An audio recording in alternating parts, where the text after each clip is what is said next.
Ohio, representing Team Popping the Boys, the headline god, Jeremy Lambert, and his co-host, speaking out of Atlanta, Georgia, representing more than one royal family, the king of indie viewing, Stephen Jensen.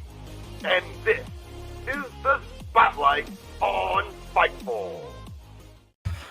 Welcome, everyone, to the Spotlight. I'm Jeremy Lambert. That's Stephen Jensen. And shout out, as always, to Big Dick MLJ for the intro. It is June 27th. It is Thursday. We got a busy week of wrestling to talk about, a busy weekend of wrestling to preview. Jensen, how you doing, buddy?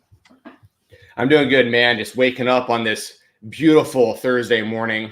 Welcome, everybody, to the show. Thank you for joining us if you're here live, watching us early here. And thank you to everyone who watches on demand later on. We appreciate all y'all. And yes, we do have a lot to talk about in today's episode. A lot across the entire world of professional wrestling.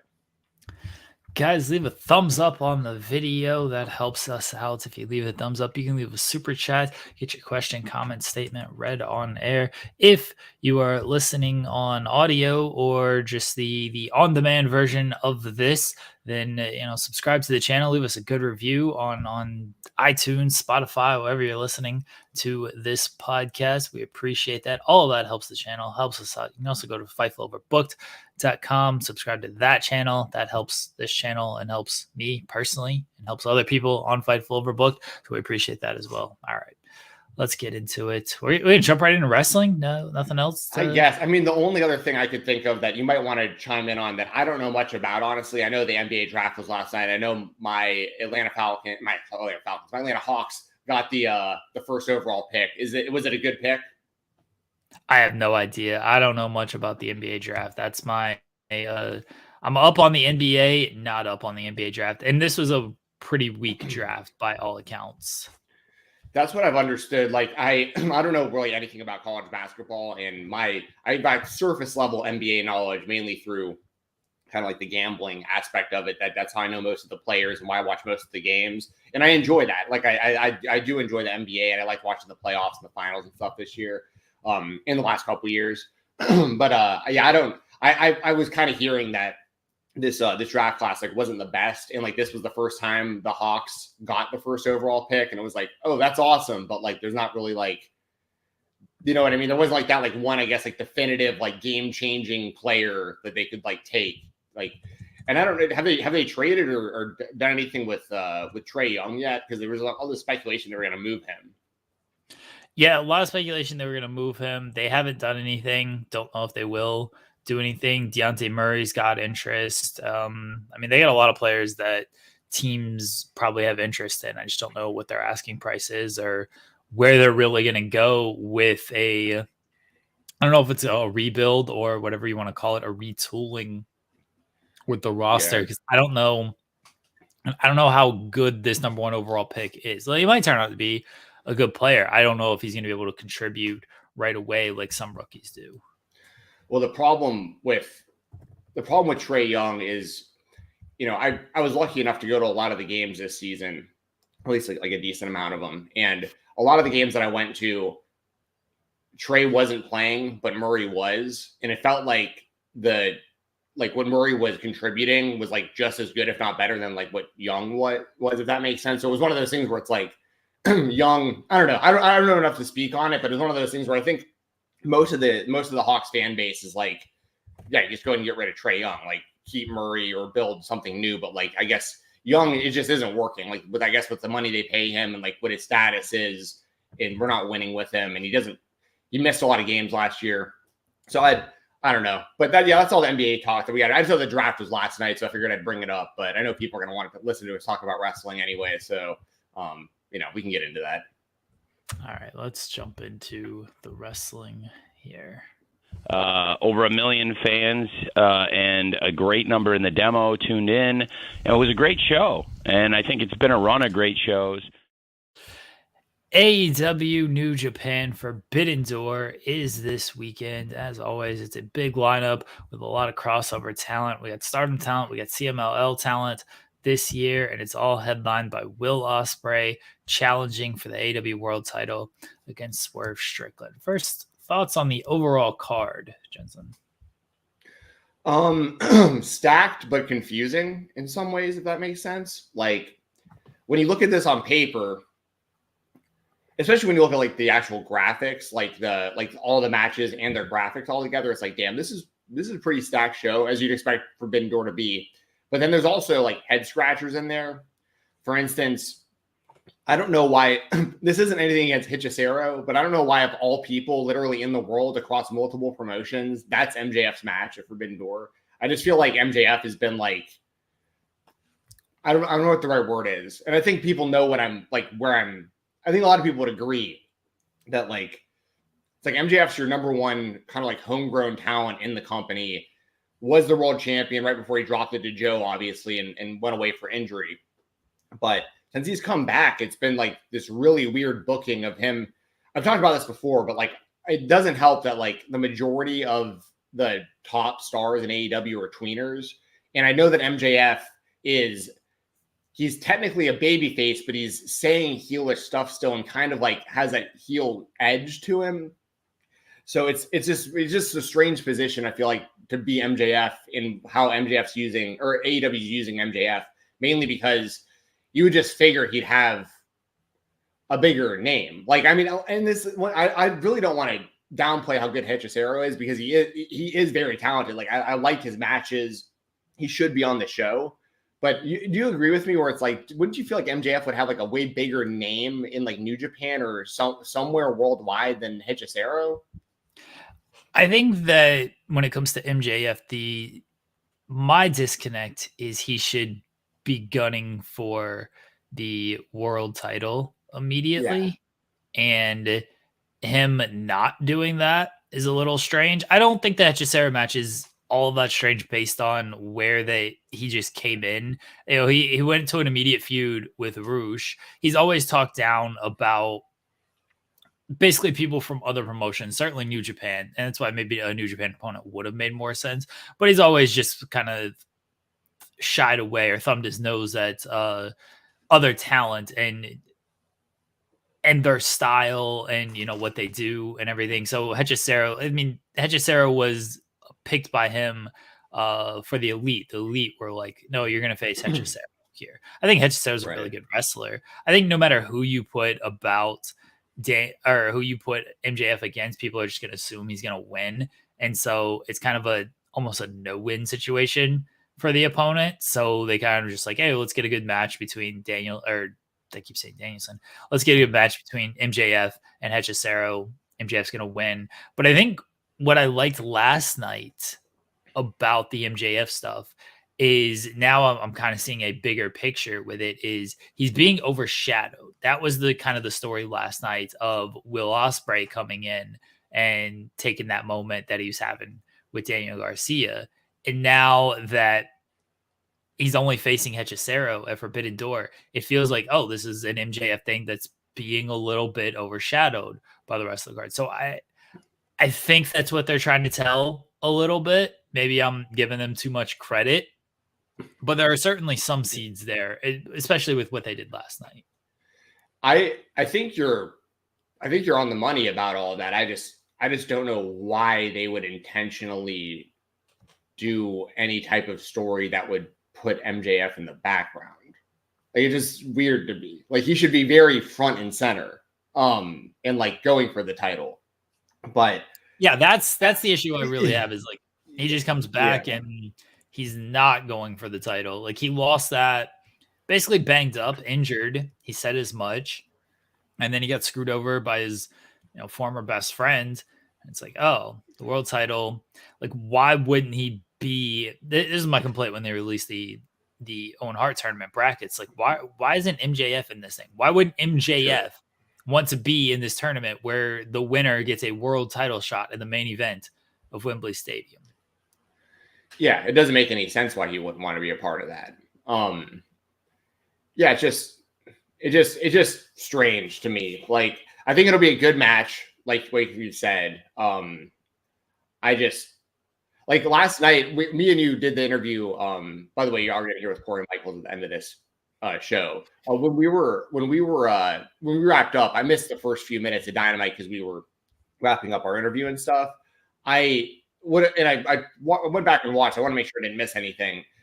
Essentially, last night at the beginning of the show, MJF challenged Daniel Garcia to All In, and then Will Ospreay challenged Daniel Garcia to a match next week so that he could challenge for his international championship. And then MJF was like, "You need to focus on this," and left. And it's like, why would one match have anything to do with the other, with Forbidden Door being as far out, or sorry, not Forbidden Door, with All Out being as far? I know it's not that far away, but like there's enough time that like, why would it? The only connection those two matches would have to me would be if Garcia won the international championship, and then you're gonna have MJF versus Daniel Garcia for the international championship at All In, which I don't see that happening. I don't see Will Ospreay going in beltless to All In, and I also think it's weird as hell that most likely Ospreay is going to be taking an L to Swerve in the title match at Forbidden Door, and so he'll be coming off of like a big loss at a pay-per-view going into All In. It just, I don't know. Maybe it's the placement of Forbidden Door. Maybe that's the problem, if that makes sense. Like should they even be doing this pay-per-view at this time of year before All In? I also feel like that's the reason why like the ratings might dip and stuff, because people like just don't care that much about like New Japan and CMLL, and they just kind of want to get back to like the AEW based storyline. So they kind of like maybe take a break from AEW. Plus WWE is getting ultra hot right now, which doesn't help AEW.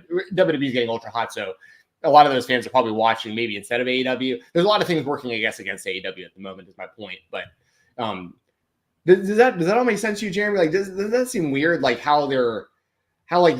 like you kind of like you have to do this, but then you also have to, between now and All In, do an entire own heart tournament to get to All In. But you're already setting up All In matches, but you have to do Forbidden Door first, so you have to like deal with that. It just kind of seems like it almost just seems like it's too much.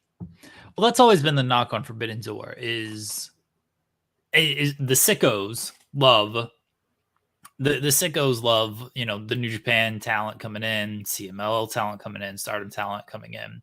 But the I don't want to say mythical casual fan, but there's certainly people who watch weekly who are like, okay, now you're introducing this talent who doesn't stick around past this event. Now you're introducing this talent who doesn't stick around past this event. And it kind of worked in the past because New Japan was hot in the past. And New Japan right now, their top guys are now in AEW. Like right. New Japan's bringing in, okay, they have Naito and Moxley, obviously a big match. Naito's a guy who's been on the AEW cards before. That's fine. We get that. Shingo is the other kind of top guy taking on Danielson. So, of course, the hardcore fans like this match and are excited for this match. But Shingo's a guy that I'm pretty sure he's been on Forbidden Door. I think because he teamed with Sting. But he was like, that was it. And he wasn't like someone that was like a long-term storyline. That was a, hey, here's Sting, Darby Allin, and Shingo. Here's their team. I'm not even sure if Shingo appeared on television before that. Everybody else, it's the New Japan influence on this card really isn't that much, because in the past you would have Ospreay, White, Okada, and now they're all just AEW wrestlers that you see weekly on AEW. So it's like, oh, we got Naito and this guy here. Yeah, like there's just not a whole lot of New Japan influence. Like I think there's a reason why there's no New Japan AEW world title match. The world title match is AEW, because they felt they needed something. They didn't have a New Japan guy like they could have in the past be able to come in to fight for the AEW world title. Like who was going to make sense in that spot? I guess you could have done like Swerve and Yota Tsuji, but I don't think they really want to beat like Yota Tsuji. You do Swerve and Tanahashi again. Tanahashi for the 18th straight year challenges for the AEW world title at Forbidden Door. Like there wasn't a big name for them to put for the AEW world title. So they went with Swerve and Ospreay, which I don't think was a bad call. But yeah, you look at the rest of the card, it's a lot of guys who are just being introduced and aren't going to be sticking around for a long time. And I do think for people who want to try to invest weekly, that can be a turnoff. You're totally right about all that. I hadn't really thought about that so much, but like it's a really good point that a lot of the talent is just in AEW now. So like it almost makes the Forbidden Door concept, like for the pay-per-view especially, just kind of like unnecessary. Like even like Shibata, like he's a New Japan legend. We never thought we'd see him wrestle again, and now like we're used to seeing him every week with like Hook and Samoa Joe and stuff. Like that isn't, which I like, by the way. I like the pairing of those three a lot. I'm actually interested in their trios match against the Learning Tree, but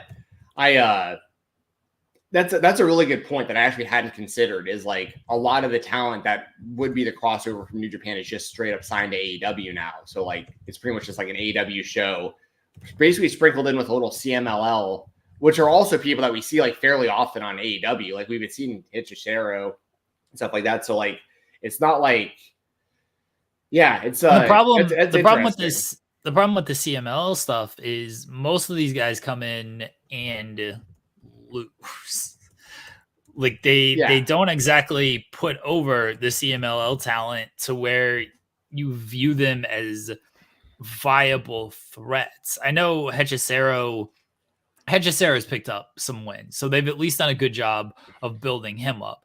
But otherwise, when they bring in these CMLL talents, they typically just take a bunch of losses. And so you're not viewing them as like, oh, I can't wait to see this match. This guy is going to be a top guy, or this guy is going to, potentially win. Like we know Hechicero is not going to beat MJF. I do give them credit. They've had Hechicero just kind of win quick matches. I know he's beaten like Matt Menard. Like, all right, cool. Like they've given him wins over very, very less talent that you knew he was going to beat. But then he's jumping up and it's like, oh, well, now he's facing MJF. There's not a chance he's beating MJF. And the rest of the CML guys, it feels like every time they come in, they never win. Yeah.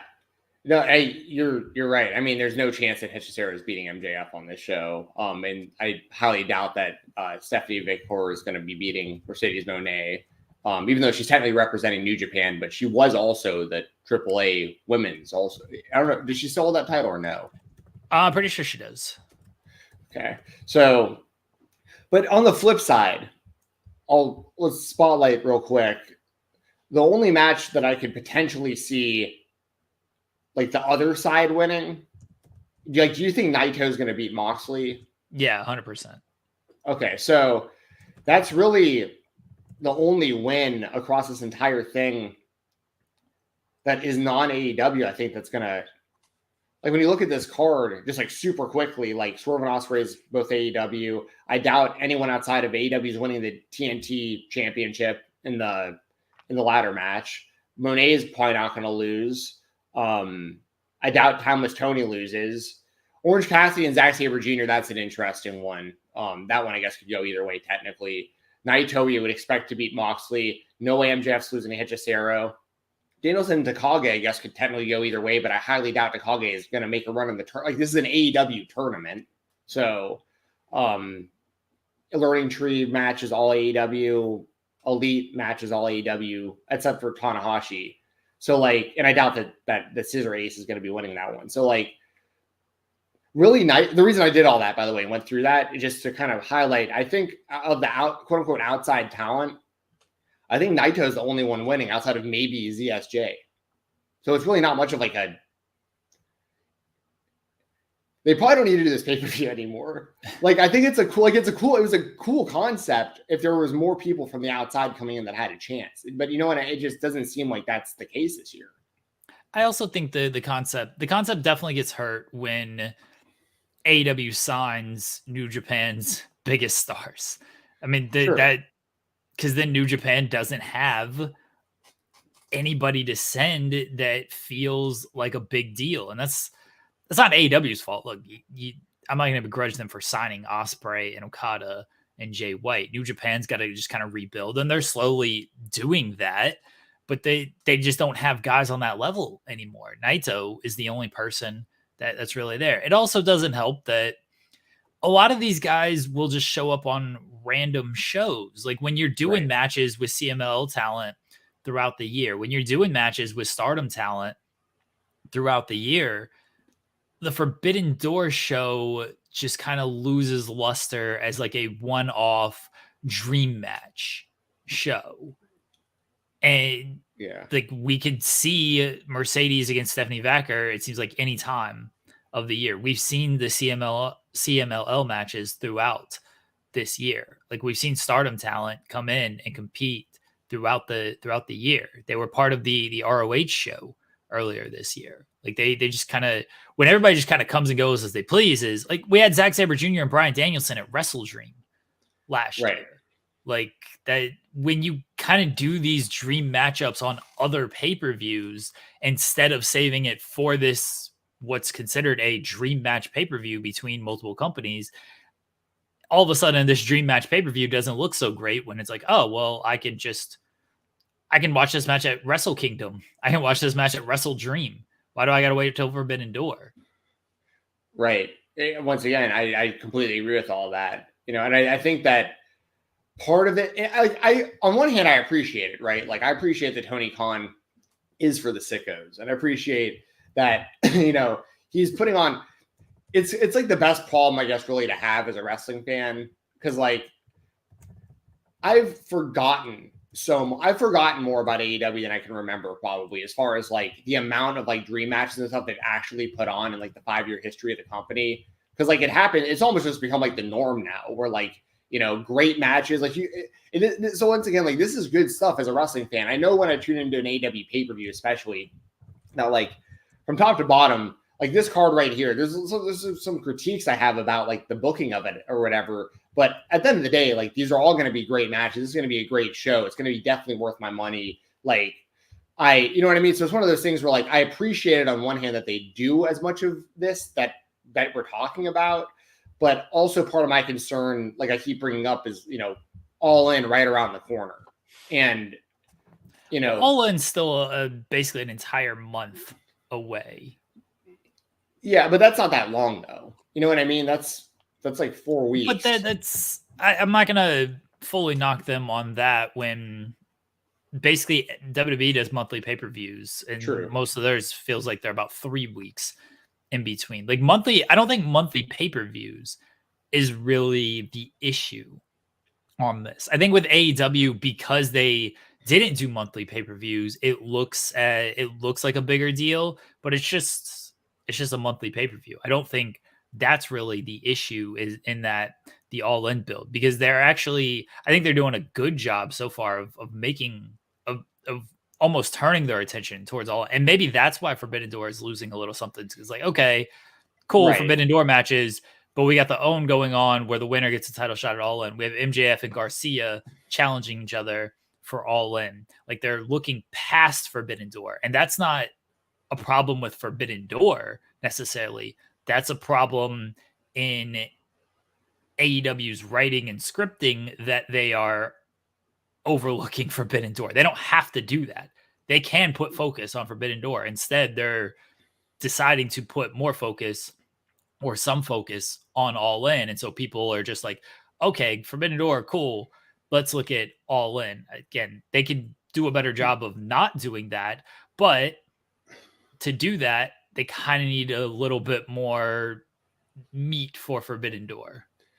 You basically just articulated what I was basically the point I was trying to get across. Like that's pretty much exactly what I'm talking about. Is I feel like Forbidden Door is being overshadowed. It is regardless of if we're used to the month-to-month pay-per-views. Like it just feels like it's kind of been overlooked. And I also know that like, people are concerned about like the ratings and this and that. And it's like, I honestly think that a part of it, I'm not trying to like cope for AEW or whatever. I'm just saying, like, I honestly think a part of it is there's a certain part of the fan base that just like, they're ready for All In. They like the build for All In. They want to see All In. They're hyped for that. And like, this just kind of feels like an unnecessary thing to do, like before All In.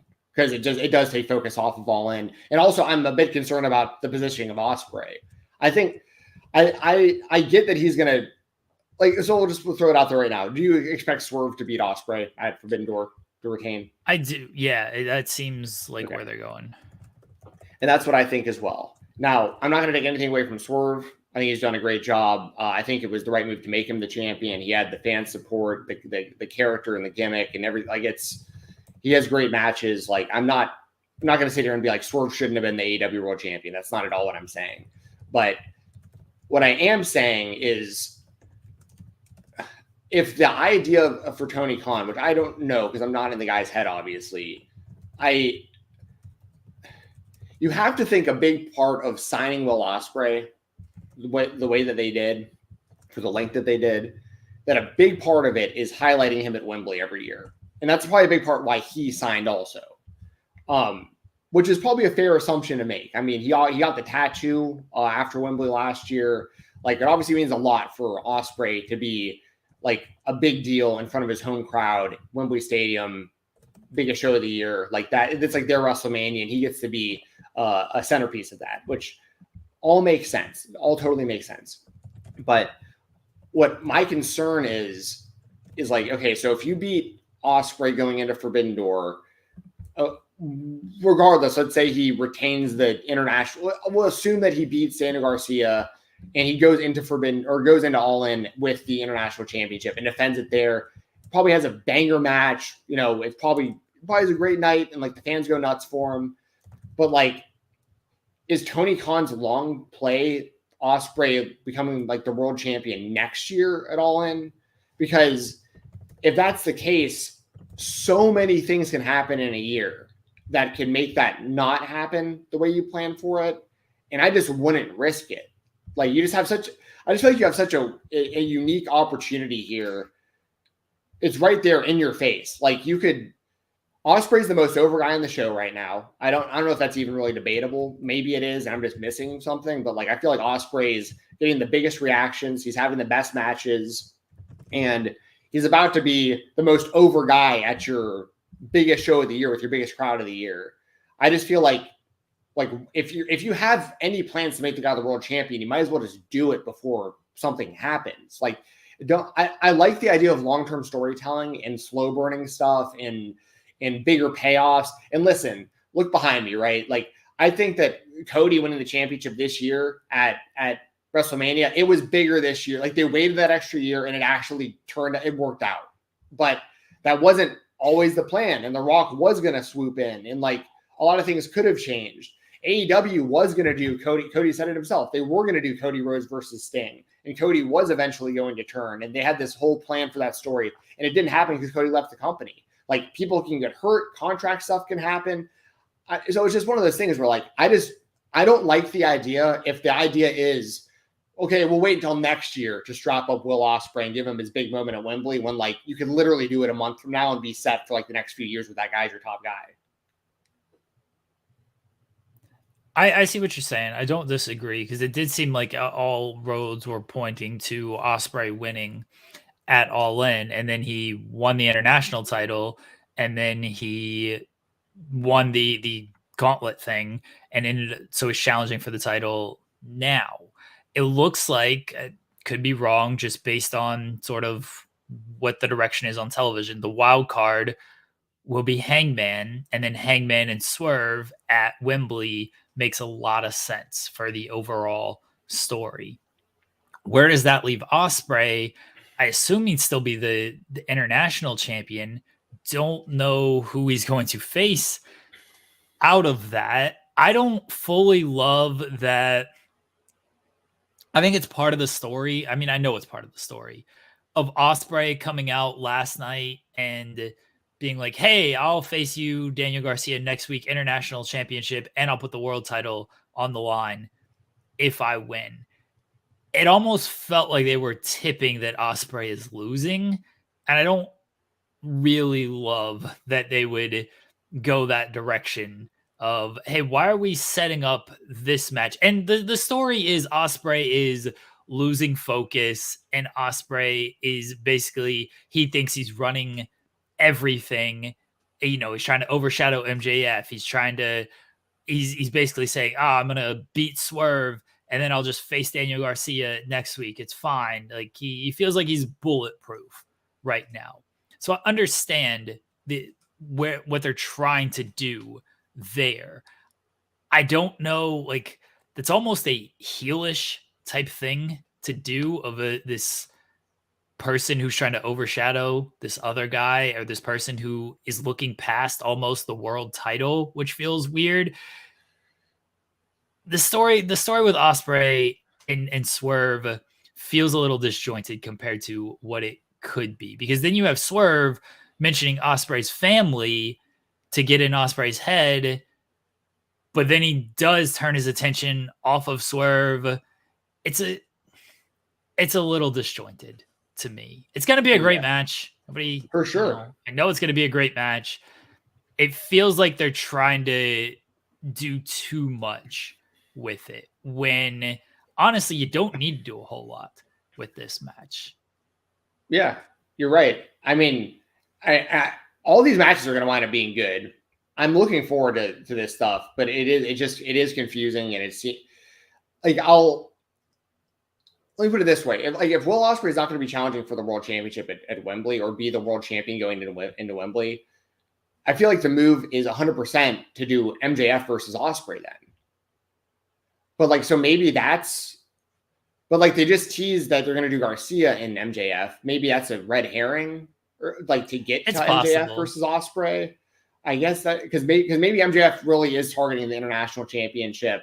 But once again, why would you be doing that when you were the former world champion and like have a total claim to coming back and like getting back in that mix? And listen, I love Daniel Garcia, by the way. People, especially who follow the Weekender podcast, I've been covering his career pretty much his entire indie run up until AEW. So like I'm very familiar with Daniel Garcia. I'm a big fan of Daniel Garcia, and I like that it looks like he's getting a push. But once again, this is to both of our points about like kind of the weird booking of AEW and all the titles and stuff. It's like we've seen Daniel Garcia in recent memory unsuccessfully challenged for multiple championships in AEW. And now it's like, okay, push the hell out of him now. Like get him in there with MJF, get him in there in the international championship. It's like, it's just strange. Like, I don't know how else to say it. Like, I think Daniel Garcia should get pushed. I think he's super talented. He's a young guy. He could be one of the top guys, top faces of AEW for a long time.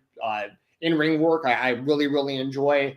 I'm not a big fan of like the whole dancing thing, but like I get it. People are into it. It's over. Like, so it's one of those things where, like, I like that they're pushing him, but like, don't you think it's weird? It's like, okay, now let's give him the mega push after he like unsuccessfully challenges for the TNT championship and, you know, all that kind of stuff. It's like, well, AEW's got so many titles, just go for the other one. Like that, I don't like that idea of like, lose this chance of this title, lose this chance of this title. Well, there's this other championship, we'll just go for this one next. Like, just like overkill. Well, I thought it was weird. One, I thought he should have won the TNT title earlier this year. I thought it was weird that when he said he wanted to go after the international title, I was like, okay, that makes sense. But then Kyle O'Reilly gets an international title shot, even though Kyle O'Reilly had a worse record than Daniel Garcia. Right. And now O'Reilly just loses basically every week. Anyway, I got no problem with Daniel Garcia obviously getting this title shot. He has racked up wins and everything. Yeah.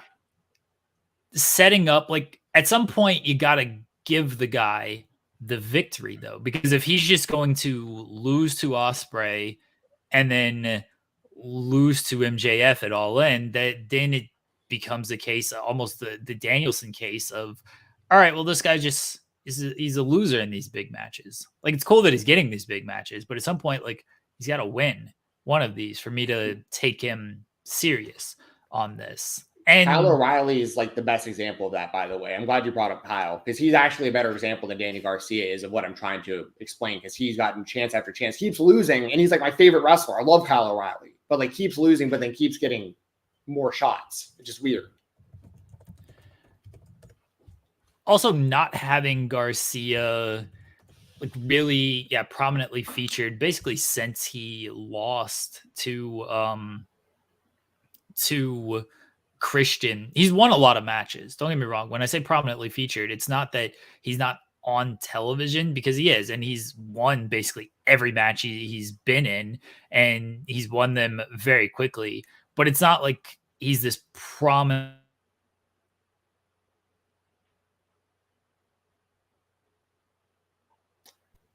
Ooh, did I lose Jeremy? Okay. Did you guys hear me? Oh, okay. You're back. Yeah, it's Gotcha. me. Yeah, he hasn't been. He's been on Collision. He's been winning matches, but he hasn't been featured in like a big story or big like he hasn't faced. I don't think a lot of times AEW accomplishes as much as they think they accomplish by giving a guy a 1-minute victory over a no name.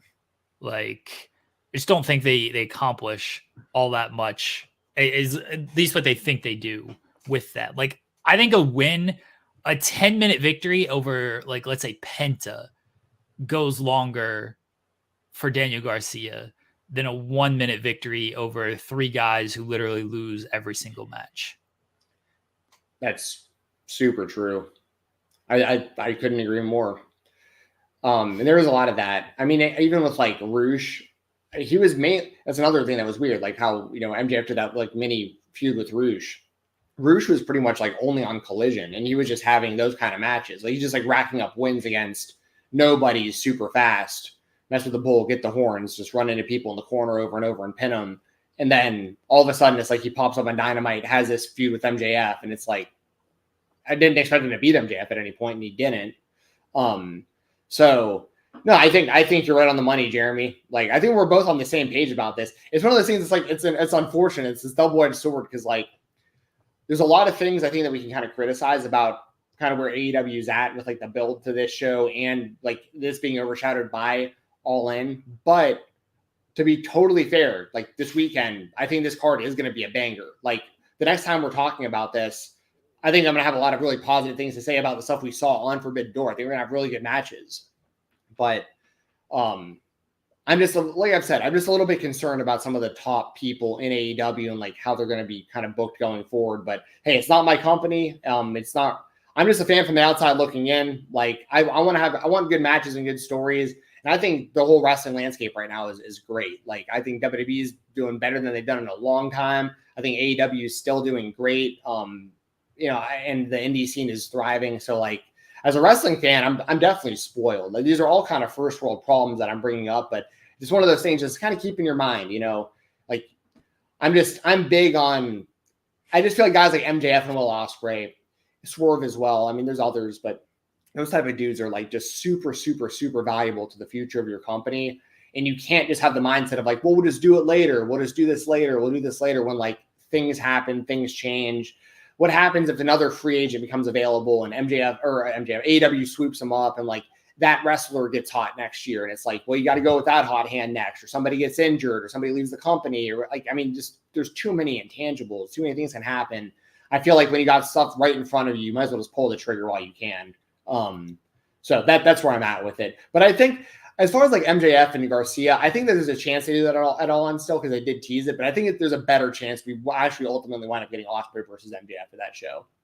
So, yeah, I think MJF and Ospreay is more likely than MJF and Garcia, which makes the decision to kind of tease it last night.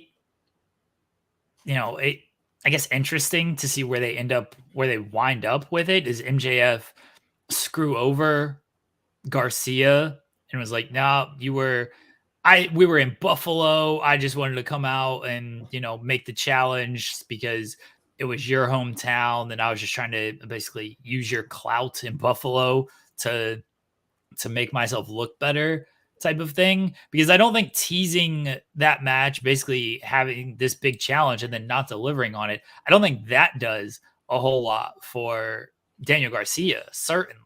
So if you actually are trying to invest something in Daniel Garcia, I think that makes him look a little foolish. It did not give him that match after kind of doing this challenge. So I think you got to factor him in somewhere. I don't know if it's a triple threat match or what it is, but you got to do something with him after doing that segment. Like you do that segment, he's doing the match against Ospreay. It's going to be at least for the international title. But then don't give him the Wembley match feels a little strange. Exactly. We are totally on the same page there. And if MJF goes that route, once again, that's like a heelish move. That's very tweener-ish, which I'm not one of those people that like you have to be a defined like black or white, heel or baby face. But I've said it 1,000 times. There's too much gray area going on with the majority of the top stars in AEW. And I think that also makes it kind of confusing to the crowd and to the booking and stuff. So like, we'll see where it goes. I mean, these will all be good matches. Like MJF versus Garcia, when it eventually happens, is going to be a banger. Like I have no doubt about that. It's just a matter of like, does it make sense once they do it, and where does it go from there? Anything else from this show that you want to spotlight? I mean, Danielson versus Shingo is going to be a banger in the Owen Hart tournament. I know that you're obviously, Danielson's your guy. What are you looking forward to in that one? Do you expect Danielson to advance in the tournament? Yeah, I expect him to win because I don't think Shingo is going to win. I don't feel like a New Japan person is going to really advance in this tournament. I mean, the match that I'm really looking forward to the most, the story that I think has been the best is Toni Storm and Mina Shirakawa. Mm-hmm. I think that's been the best television I've had for really months now, really since Mariah May entered the picture. And then Mina coming in, her history with Mariah. They did the Club Venus dance last night on the show, Mina and Mariah. Tony was not happy about that. Mina accidentally hit her with the champagne last night, and they were both checking on her. Like, that's been really good. And now it becomes which side is Mariah May on as our two friends now face at Forbidden Door. I think everything Toni Storm since Mariah May has come in, like that underlying story. And it hasn't been the full bore story because Tony's obviously feuded with like Thunder Rosa, Deonna Purrazzo, and Mariah's been there, but you can see all the underlying stuff. It's all been story advancement week to week. I think that's been really good. And now it's really going to ramp up, and it has ramped up with Mina Shirakawa entering the picture. The match on Sunday, Mariah being in the Own Heart tournament, I assume winning that to face Toni Storm at the pay-per-view. Like, I think all this is really good stuff, and I'm looking forward to the actual match between Toni and Mina and how all of that plays out.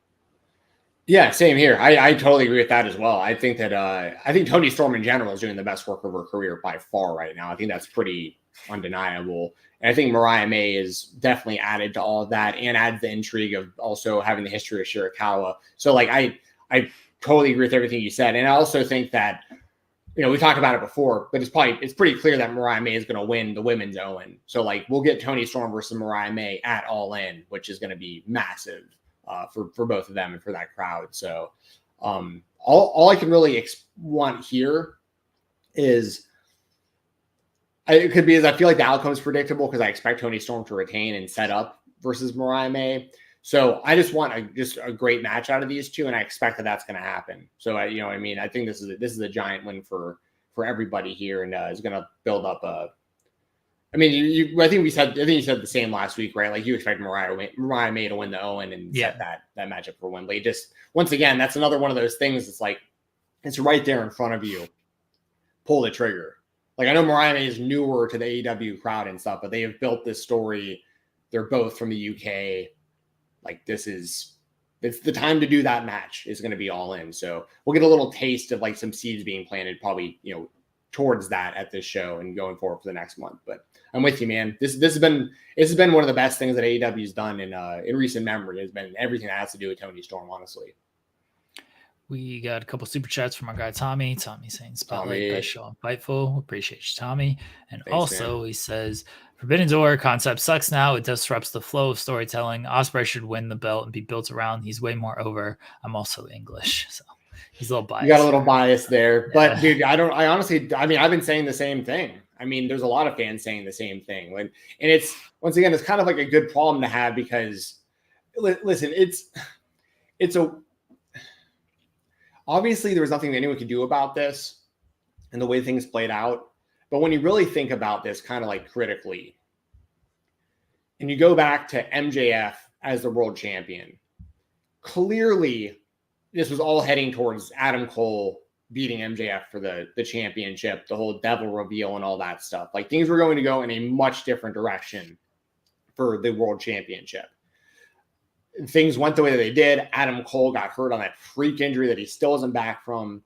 And, they kind of had to like hot shot the title over to Samoa Joe. I don't think that there was like long-term plans to put the title on Samoa Joe. He was just the best option at that time, had the most credibility, had some history with MJF, and they could kind of work him into that Devil storyline as kind of like the paid assassin or whatever and all that stuff. And like, so they got the belt on Samoa Joe, and I liked Samoa Joe's run as the champion. Like, Samoa Joe's always going to have credibility with me. I'm always going to be a fan of the guy. No matter how often he loses, he's pretty bulletproof as far as like, you can put him right back in the mix in any situation. He's going to kill it. He's going to be credible. So he has that going for him. And I liked his title run, but because Swerve got as hot as he did at that same time, you had to belt up Swerve. Like, you had to do it. And I think it was the right move to do it. But it's like, it's almost like in hindsight, if they could have had the foresight or whatever of knowing, like, let me put it this way. I guess the simplest way I could put this, if it was Swerve beating MJF instead of Samoa Joe, like if we never got the Samoa Joe title reign, I feel like all this makes way more sense, because now would be probably a good time for Swerve to maybe drop the title. Because it also feels like you can't take the title off Swerve yet because he just won it so recently. You know what I mean? But like, had he won it against MJF at World's End, we never had the Samoa Joe run. I could see it way more likely now that like Swerve would lose going into Forbidden or going into All In. Does that all make sense? Like that timeline? Because I feel like that's a big part of it too, is like, it isn't so much just like we need to get the title on Ospreay. It's also like, well, we don't want to get the title off of Swerve yet because he just won the title. But if he had won it back then, we'd be probably ready for a title change. So it was just a tough spot for AEW to be in. And once again, this all goes back to like, this was all going to be Adam Cole to begin with. And then that didn't happen because of the injury. So like, plans just got totally screwed up. And now we're at where we're at. But now Ospreay is like the guy, but you don't want to take it off of Swerve yet. So it's a tough spot to be in. It's an interesting spot to be in. Yeah, I think Swerve's gonna retain out of all of that. Like, but I mean, I said it when the match was first announced.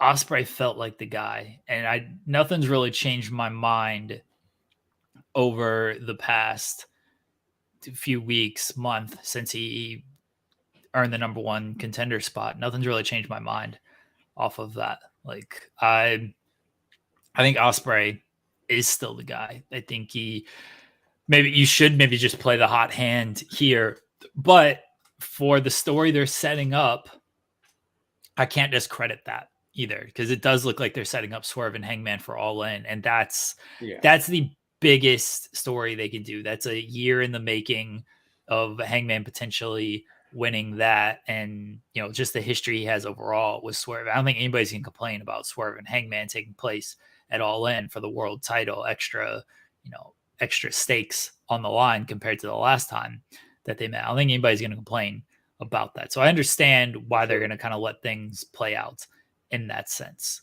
But yeah, Ospreay he came in, he was immediately over. It's like, oh, maybe you should put the title on this guy. But I'm cool with them. If this is the direction they're going with, I'm cool with it. I think that's probably, I don't think anybody's going to complain about it by the time Swerve and Hangman rolls around for All In. Everybody's probably going to be like, yeah, that was actually the right call.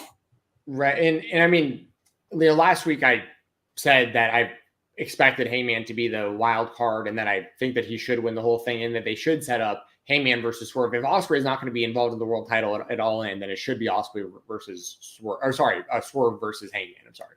That should be the match. But to be honest, like whenever that match happens, I think Hangman should win that one. So it's like, do you end All In Wembley last match with like a heel Hangman winning the championship and the crowd like booing to end the show? Or do you have like Ospreay's match close the show regardless to like send the fans home happy? I'm interested to see how they kind of play this, but I definitely agree that like that Swerve versus Hangman, I would definitely do that again if you have the opportunity. They have the most history, and if Hangman wins the tournament, he gets the title shot. So I could definitely see that being what we wind up getting. And I don't think you need to do a send the fans home happy type of thing. Like if the story calls for Hangman winning the title at All In, and he wins the title at All In, like, yeah, if the crowd's booing, fine, but that's not necessarily a bad thing. Like, you can at some point a heel's gonna have to win in the main event. Like last year was let's do happy. Everyone is just send everyone happy. Adam Cole, MJF are best friends. coming out of this shake hands, hug, no turn, a lot of looking at hands and looking at other stuff type of story. Like, if the story calls for Hangman to win the title, he wins the title. I think the crowd's probably going to react well regardless, just because their crowds always, when it comes to AEW, are not fully in the let's boo everything type of mode. They instead like to cheer a lot of stuff, that because they just like the cool wrestlers, which, okay, understandable. So they're probably going to cheer a Hangman victory anyway, because it's going to be a good match. But I don't think it's a bad thing if they just put the title on Hangman, and then the big celebration is the Elite at the end of the show with all of the titles. I think that's okay. I agree with you. I'm just trying to think, like, just throw this scenario out there of like, do they want to send the fans home happy? Do they care about something like that? No, they don't have to. Like, I could definitely see a scenario where the Elite ends the show altogether with all the championships. They haven't announced they have not officially announced that Hangman's the wild card yet, right? Right. The Elite said it was their choice for the wild card, so that throws more that it's Hangman. It's him. I was going to say the only other scenario that could possibly play out, and I don't think this would be the right move, by the way, just the only thing outside the box would be if Hangman came back at Forbidden Door and screwed Swerve out of the title, and Ospreay won the title at Forbidden Door, and then MJF wound up being the wild card, won the thing, and you'd wind up getting MJF and Ospreay for the title at Wembley that way, because MJF would have to win the tournament. But once again, I don't think that's going to happen, because I do think that Hangman is going to be the wild card and win the tournament. So I'm just throwing scenarios out there for possibilities. Yeah, the problem with, I understand that scenario where it comes to Swerve screwing Ospreay, or Swerve screwing the Hangman screwing Swerve, a lot of screwing going on. Hangman screwing Swerve at Forbidden Door. The problem with MJF being the wild card is the Elite said it's their pick. Right, exactly. They're already kind of against MJF, so why would they help MJF here? For sure. So that's the only scenario that doesn't make sense. No, you're right. I'm just throwing out there. That's the only other scenario that I think, like, as far as like getting kind of the matches that we're talking about, you could make those things happen storyline wise if you go that route. But if the Elite's choosing the wild card, it's Hangman. It's got to be Hangman. It should be Hangman. So yeah. Is there anything else on Forbidden Door you want to cover? I know we had to go pretty fast for a lot of the other. All right, here we go. I need to finish the story. In the WWE, the story never finishes. Jacob Fatu officially debuted in WWE. He closed SmackDown, where Solo was cornered by Randy Orton, Kevin Owens, and Cody. And Solo feigned that he was in trouble and then smiled, because here was Fatu. Few super kicks handed out, and then he put Cody through a table with a splash off the top rope through the announce table. He's here. Jacob Fatu, you know a lot about him from the independent scene. What'd you make of his debut? I mean, they made him look like a killer right off the bat, which is great. Great for him. He's a super talented guy. I'm sure at the very least people have seen like highlights and clips of him, like the athleticism, split-legged moonsaults and, Fosbury flops to the outside and stuff. I mean, the guy's an athletic freak, and he's super aggressive and he's strong. I mean, he checks every box. It was widely speculated he was going to be coming in soon, and we got it. I'm glad that this is happening the way that it is. I know that they're setting up, it looks like a 3-on-3 match at Money in the Bank. So I don't know if he's going to be in that match, or like it is a 3-on-3 match. They've already announced it, but they had all 4 members of Bloodline in the graphic. So they had Solo, Tama, Tonga, and Jacob in the graphic. So my guess is they actually don't put that until Friday. They're in Canada also on Friday, though, and I don't know what Fatu's travel is like. Yeah, that's the one thing that I've brought up before on the show. There may be limited places that Fatu can travel to, and y'all can do your research on that. But like, as far as him being a part of the Bloodline, I mean, it was inevitable that was going to happen. I mean, And there's been speculation on this ever since. I mean, for years, even when he was in MLW, people were like, how long before he like gets out of there and winds up on WWE? And also he's in better shape than he was before. Like he showed up on TV, lost some weight, which I don't necessarily care one way or another about, but like sometimes it's good to see that, mainly because of like just the healthiness, right? Like it's, you know, it's sometimes good to see, oh, you lost a little weight, a little healthier. Some of the bumps you're taking probably won't take as much toll on your body with a little extra, you know, poundage and stuff like that. So like, it looks like he's taking things like really seriously, you know, and I not to think that he wouldn't have, but it's, you know, he looks like he's in better shape the last time I'd seen him, which was good to see.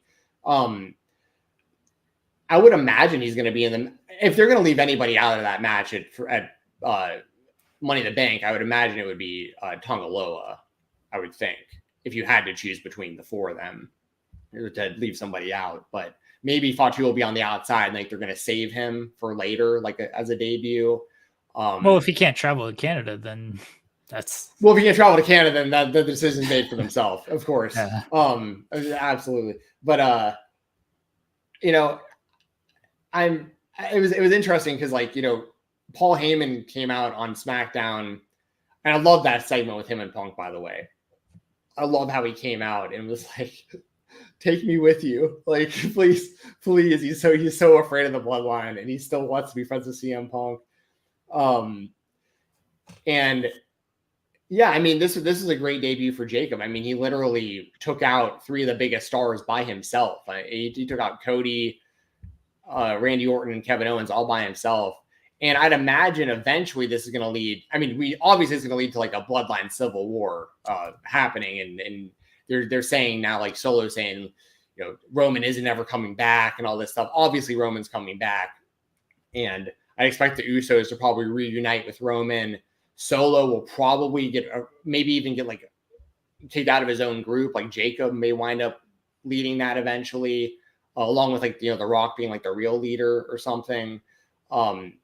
Do you think Sami Zayn gets back involved with this on the bloodline side at some point?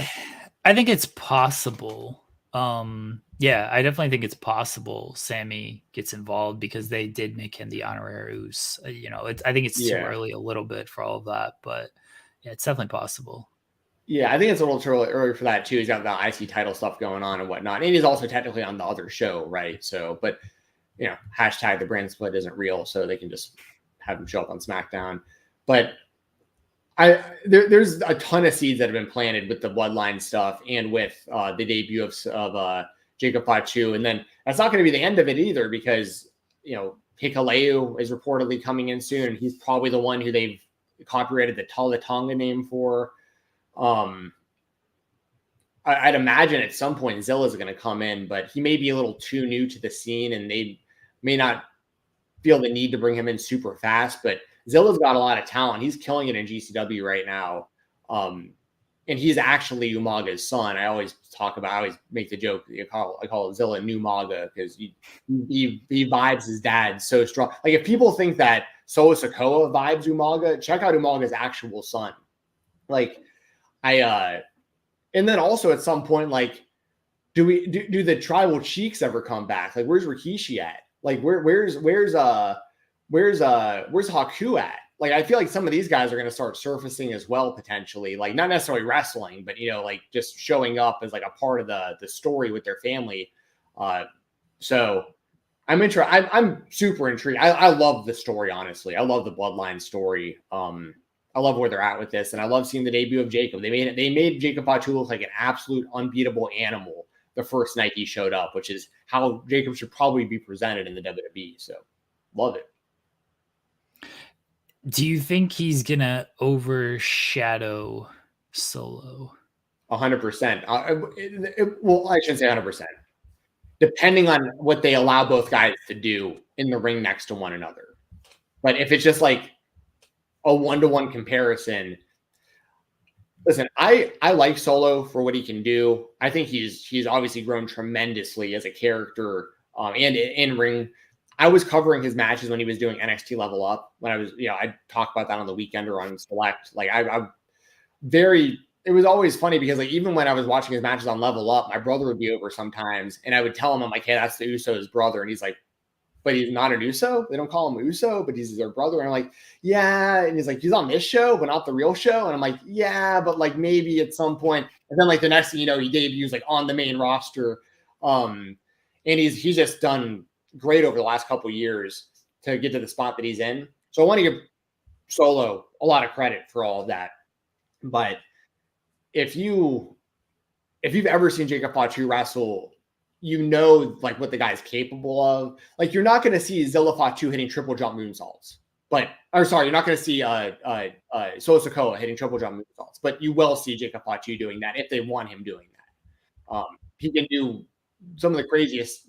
I also don't want to downplay the strength. Fatu is the kind of guy that will like throw you up in the air and then Samoa drop you. He doesn't just like hit you with a Samoa drop. He throws you 6 feet into the air, catches you on his shoulders, then jumps back. I mean, the dude's a freak. So I think that it depends on the booking and it depends on what they have him doing next to the rest of the bloodline. But if they let Jacob just go out there and do his thing, he's going to definitely overshadow everyone else in that group. Like Tama Tonga, I think is going to do good on his own within the group because he's been around for so long and he's a good character. And the Girls of Destiny, I think, will probably be a pretty successful tag team together. But I think that Jacob's going to overshadow all those guys. Yeah. Yeah, I think he kind of overshadowed immediately on Friday. Just the way he took out everybody on his own was more than it feels like Solo's done since really beating John Cena. So, we'll see how it goes. It will eventually go to the Bloodline Civil War once Roman returns. It looks like it might be Solo and Cody at SummerSlam. I think Solo should win the title, and then you do. Yeah. Oh no, I know you're trolling, but I think that they'll have a good match. I mean, Cody and Solo have wrestled each other before. I remember Cody pinned Solo, gave him his first loss heading into WrestleMania 39. But I think that at some point Jacob Fatu is going to beat Solo out of the group. I think Solo is going to wind up back on the bloodline side when it's all said and done, and you'll have like Roman, the Usos, Solo, and then maybe Sami Zayn on one side. Then you'll have the Girls of Destiny, Jacob, Hikuleo, and then you'd have to have a fifth. Maybe by that time you bring in Zilla, or there's someone else I'm not thinking of, or maybe you don't bring in. Maybe Sami Zayn doesn't come back in. You got 4-on-4, But I do expect Solo to go back to the bloodline side eventually. I think we'll get like OG bloodline versus this whole new Tongan group that's led by The Rock. It seems like The Rock coming in at some point. Then you got to do Rock and Cody, but maybe The Rock is the champion going into that instead of Cody. No, like Solo beats The Rock and then Solo beats Cody and then like The Rock beats Solo. No, I don't see that happening. No. Solo beats Cody at SummerSlam. Roman beats Solo at Survivor Series.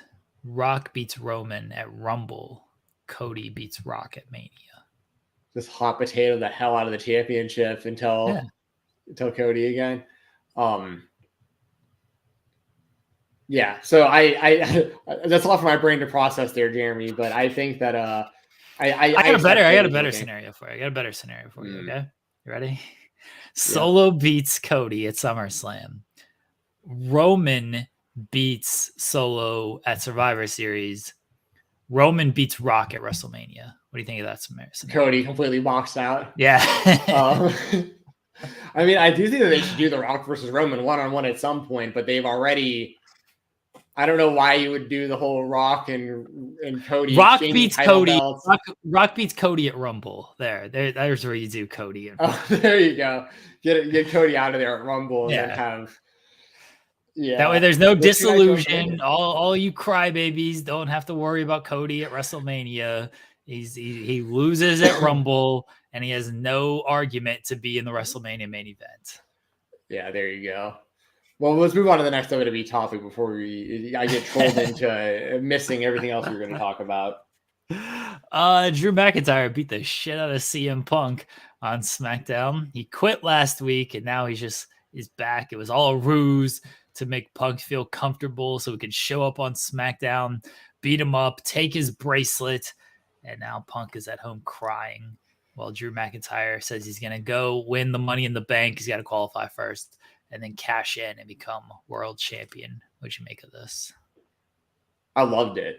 That was great stuff. You know, we didn't, I don't think we even talked much last week about Punk screwing over McIntyre at Clash at the Castle, which that in itself really pissed me off, but like it was well done storyline wise. I mean, obviously we're going to get Punk versus Drew and Punk's back. I mean, they've been building that the entire time, but right when McIntyre got screwed at Clash at the Castle, the first thing I did was start looking at the WWE schedule, like their upcoming schedule to see where they were going to be. And I was like, oh, Chicago. Okay.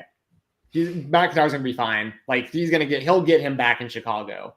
And that's exactly what wound up happening, which I thought the presentation of it was sweet too. How like the garage door opened up and like McIntyre was standing over Punk. And then that way you also don't need to see Punk getting physical because he still hasn't cleared yet probably and that kind of stuff. So this was great, man. I really, really, really want Drew McIntyre to win the match when it eventually happens. I doubt that's what's going to happen, but I really do like the story. Y'all know how I feel about CM Punk. Not the biggest Punk fan, but I do think that like this has been built pretty, especially considering Punk can't wrestle at the moment, and they're building this all with him out of the ring. I think this has been built pretty damn well, and I think Drew McIntyre should 100% be the champion. But they've also booked themselves into this weird spot because Gunther is going to get the title shot at SummerSlam, but you have Money in the Bank before then. So I guess, I mean, technically speaking, I guess there's a lot of things that could happen between now and SummerSlam because like technically, I mean, Seth Rollins could beat Damian Priest for the title and like Seth Rollins is the champion going into SummerSlam against Gunther. Drew McIntyre could win Money in the Bank and cash in and go into the SummerSlam potentially as the champion. I'd imagine they're trying to do Punk and McIntyre at SummerSlam. If that was for the title, that'd be even better, but it probably won't be because Gunther's already guaranteed the shot. So that makes everything weird because of Gunther's shot. So like, and that in itself is a strange or an interesting predicament, right? Because why not put the title on Gunther? You know, especially if it winds up being Gunther versus Priest, I'll take Gunther in that one. If it winds up being Gunther versus Rollins, I'd still probably take Gunther in that one because, I mean, what does Rollins have to accomplish with that title with another reign? You know, like, I mean, so the more that I think about it, the more I'm like, Gunther probably, I think there's a good chance Gunther becomes the world champion at SummerSlam. So where does that leave McIntyre at Punk? Like, is that feud so strong it just doesn't need the championship? Yeah. I guess at the end of the day, that's the answer, right? Is that's what it is. They just don't need the title because of the star power.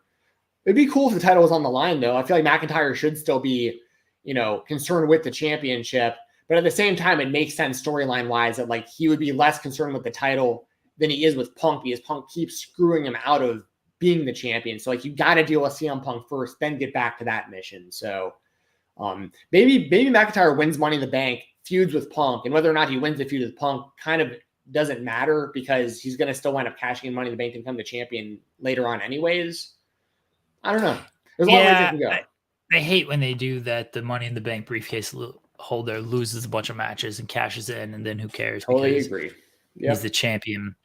Happens like I think Drew can win Money in the Bank, tease cashing it in, but not actually do it at Money in the Bank, and then basically just say on Raw, like, yeah, I lied. Like, he's a heel. You can get away with I lied. Like, I'm going to hold this thing until I feel my moment is right. I'm not going to tell you when I'm going to do it. Like, that's what you thought, but that's not going to happen. He feuds with Punk. He beats Punk. He actually does, like, beat Punk, still has the briefcase. He gets rid of his problem of CM Punk, and then he has the briefcase until he feels he needs to cash in. I like that. I would like to see that play out exactly that way. I want to see him beat Punk, and I also want to see him as the world champion. But I also want to see Gunther as the world champion, to be fair. I think Gunther deserves a run with that thing, too. So, and that's why I don't think you have. That's why I don't think you have Drew cash in, because it does feel like Gunther's up next at SummerSlam. It does feel like Gunther is going to win. And Gunther's probably going to have a relatively long reign, but getting the title off of him with a Drew cash in does make some sense as well. Yeah. Yeah, 100%.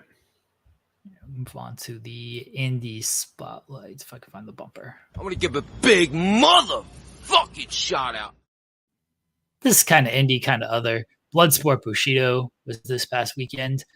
We had in the main event Jon Moxley against Josh Barnett. Jon Moxley avenged his only Bloodsport loss by picking up the victory. Kazuchika Sakuraba was in action against Santino. Everyone knows Sakuraba, MMA legend.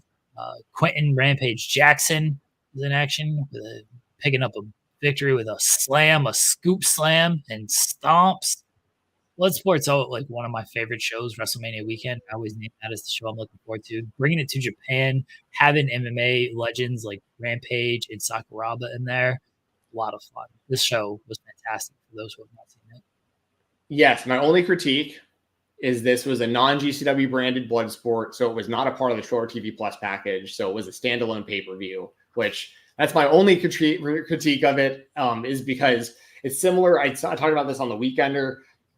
So I have an AMC movie, whatever you call it, subscription. So like every month I can see like 3 movies a week, and it's like I pay like $20 a month, and I go fairly often. There's like something just like kind of to do to pass time. And it's a good deal because I save a lot of money by doing the subscription versus going, because ticket prices have gotten so high.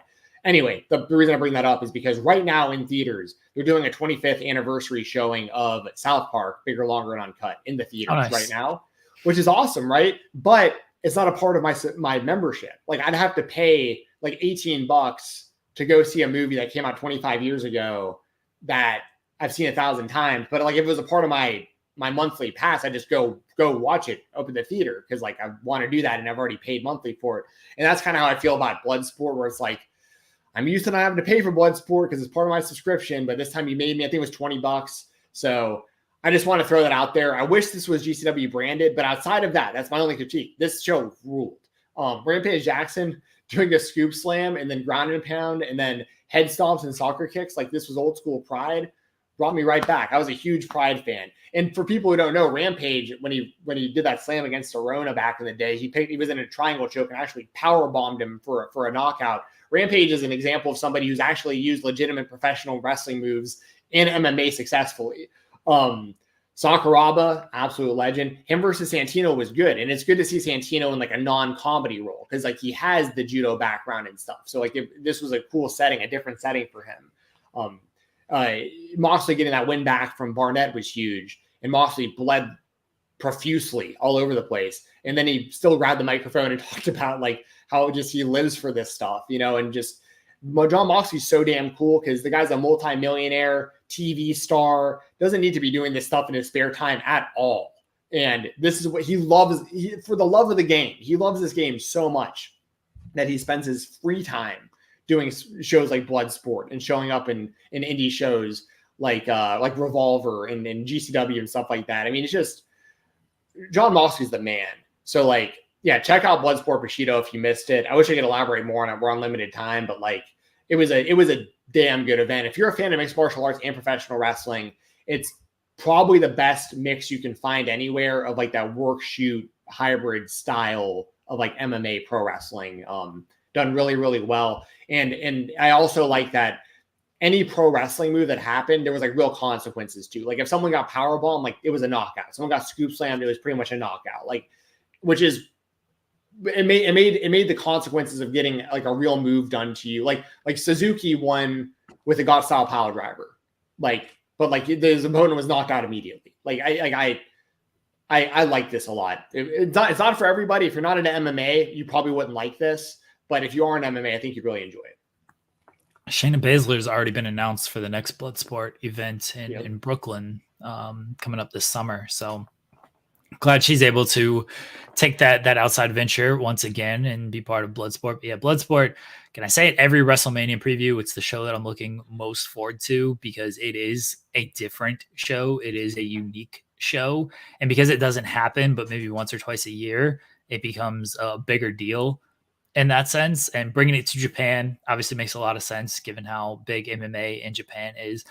Getting a guy like Sakuraba and Santino, Sakuraba doing the Cobra thing to Santino before they actually kind of like started to grapple around a little bit was really cool. Like Sakuraba was always an entertainer, and on top of being like a really great fighter, the Gracie Hunter. Yeah. So like that's completely his element in something like that. So it was really fun. Moxley and Barnett.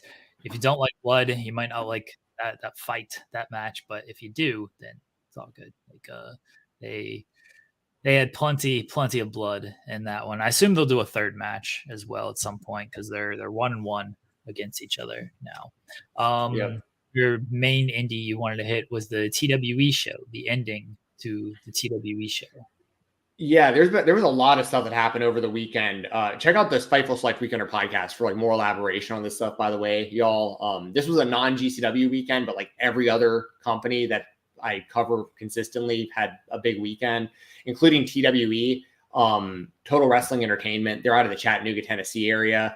The end of this show, it was Team KOBK versus the Coven of the Goat. They've been feuding with one another for a long time now, out of the TWE arena and really kind of all over the place, but mainly in like Chattanooga. And shout out to our homie Mose, who's been on the show many times. Mose got involved in this too because he's a part of KOBK. He was on the outside during this match, and after this match was over, so KOBK wins this thing. By the way, Brett Eisen does a chloroform rag to Tank. So like he chloroforms Tank and then puts him in a rear naked choke, and Tank, is passed out. Referee stops it. But after the match, the beatdown continues. All the members of KOBK are beating down the Coven of the Goat. And this includes Mose getting into the ring, and he hits Tank with a bundle of light tubes, and I was very proud of Mose in that moment. Shout out to Tank, by the way. I got nothing against Tank. Tank's a legend, but it was cool seeing my boy Mose getting involved there. And KOBK stood tall at the end of that show. They looked like psychopaths, which was the whole point. And it'll continue the story between those two factions going forward. But KOBK with a humongous win at the end of TWE. So I'd recommend checking that whole show out over on IWTV. Use code Fight Talk. And shout out to Kill or Be Killed and our buddy Mose. What else from the indies? Oh, by the way, I forgot to mention after the match too, Sean Campbell literally lit Maori on fire. Just lit him on fire. I mean, these guys were ruthless. This was nuts. So this is good stuff. Sorry. What else from the indies did you want to hit? I know Ace Austin won the Revolver Championship. That was a big deal. There was a lot that went on, man. Like Ace Austin won the Revolver Championship from Alex Shelley. He had wrestled earlier on in the night in a tag team match in a losing effort.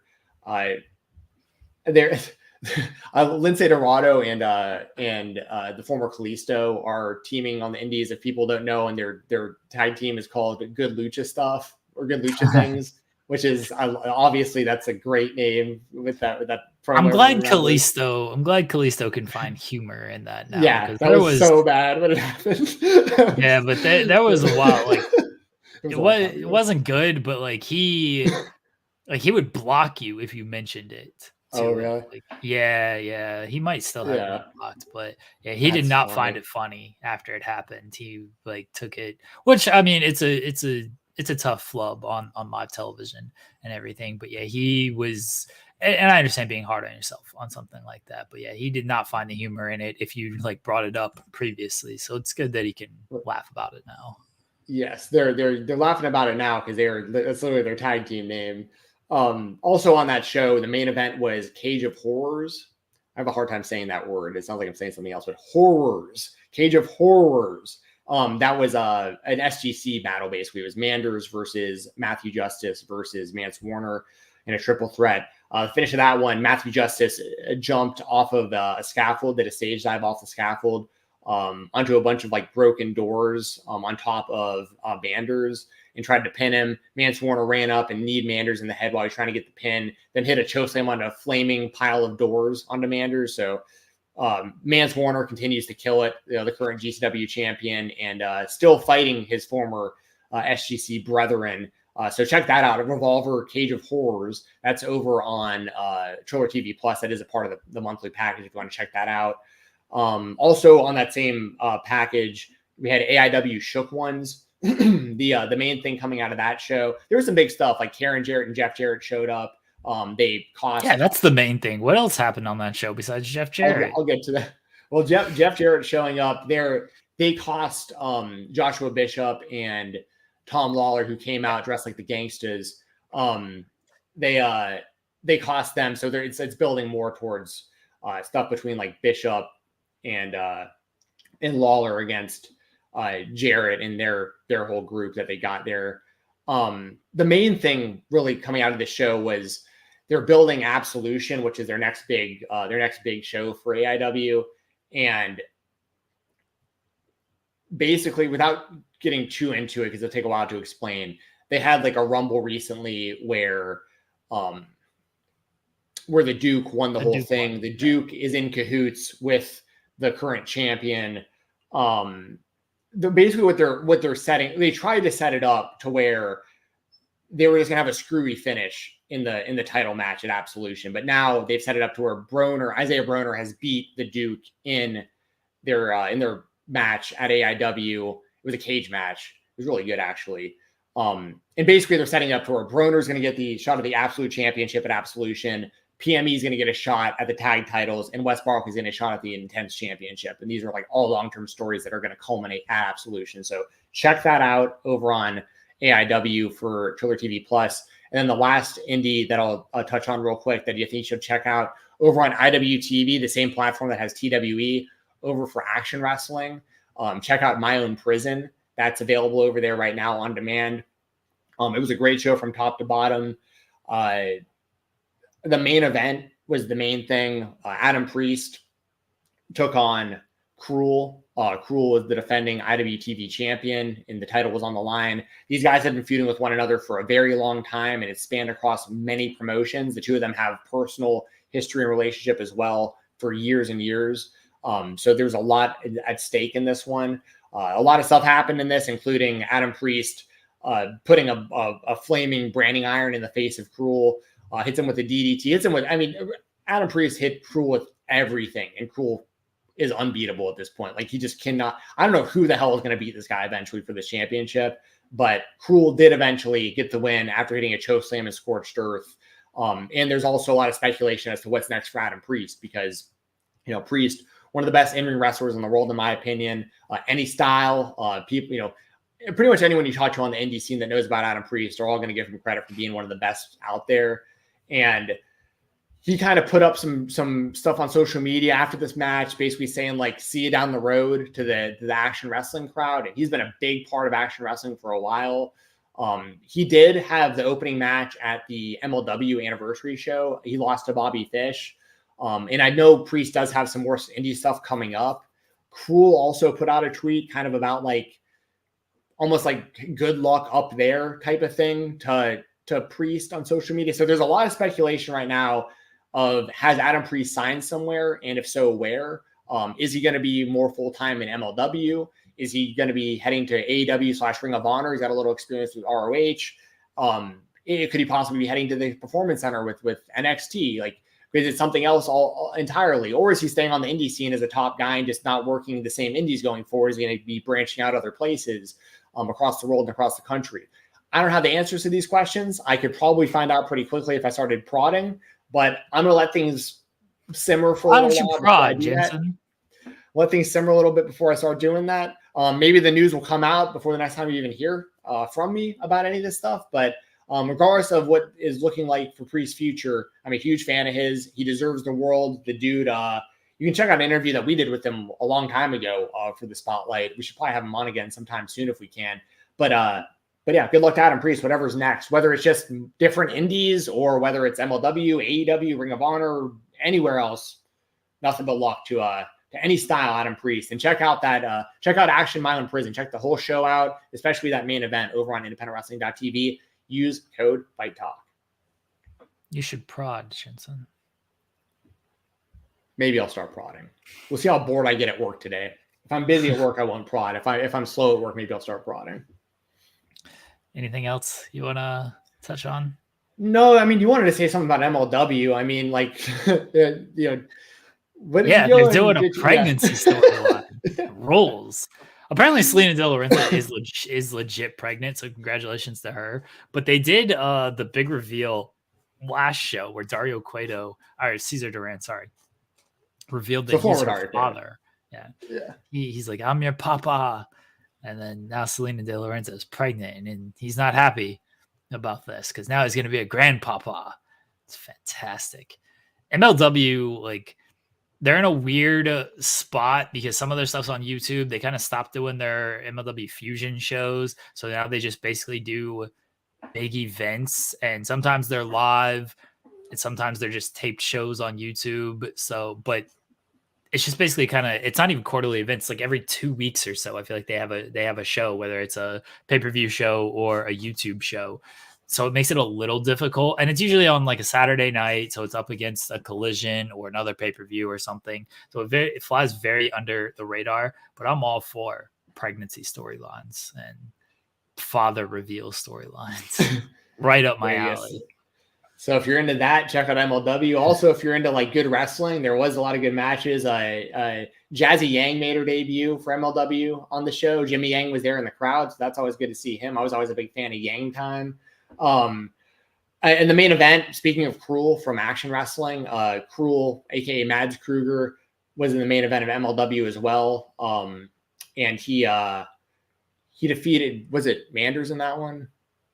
I can't remember. Yeah. I'm getting everything like mixed together from all these shows. Yeah, Manders had about like 12 matches this past week. Right. So, but yeah, it was Manders in that one. And Janai Kai came out, kicked Manders, and like helped Cruel win. He won with Scorched Earth. And then after the match, all these members of Contra came out like wearing all black. They put it was a bull rope match. That's what it was. It was a bull rope match with Manders and Cruel. That's right. And they wound up like using the bull rope on him and strangling him after the match. They put his head in this bucket, and like Matthew Justice tried to help, but like Suzuki and Kwan, prevented that. So like there's a lot going on in MLW, and the way that it looks like based off of like Battle Riot and stuff is that Matt Riddle will probably be the next MLW World Champion, or at least be challenging for that title soon.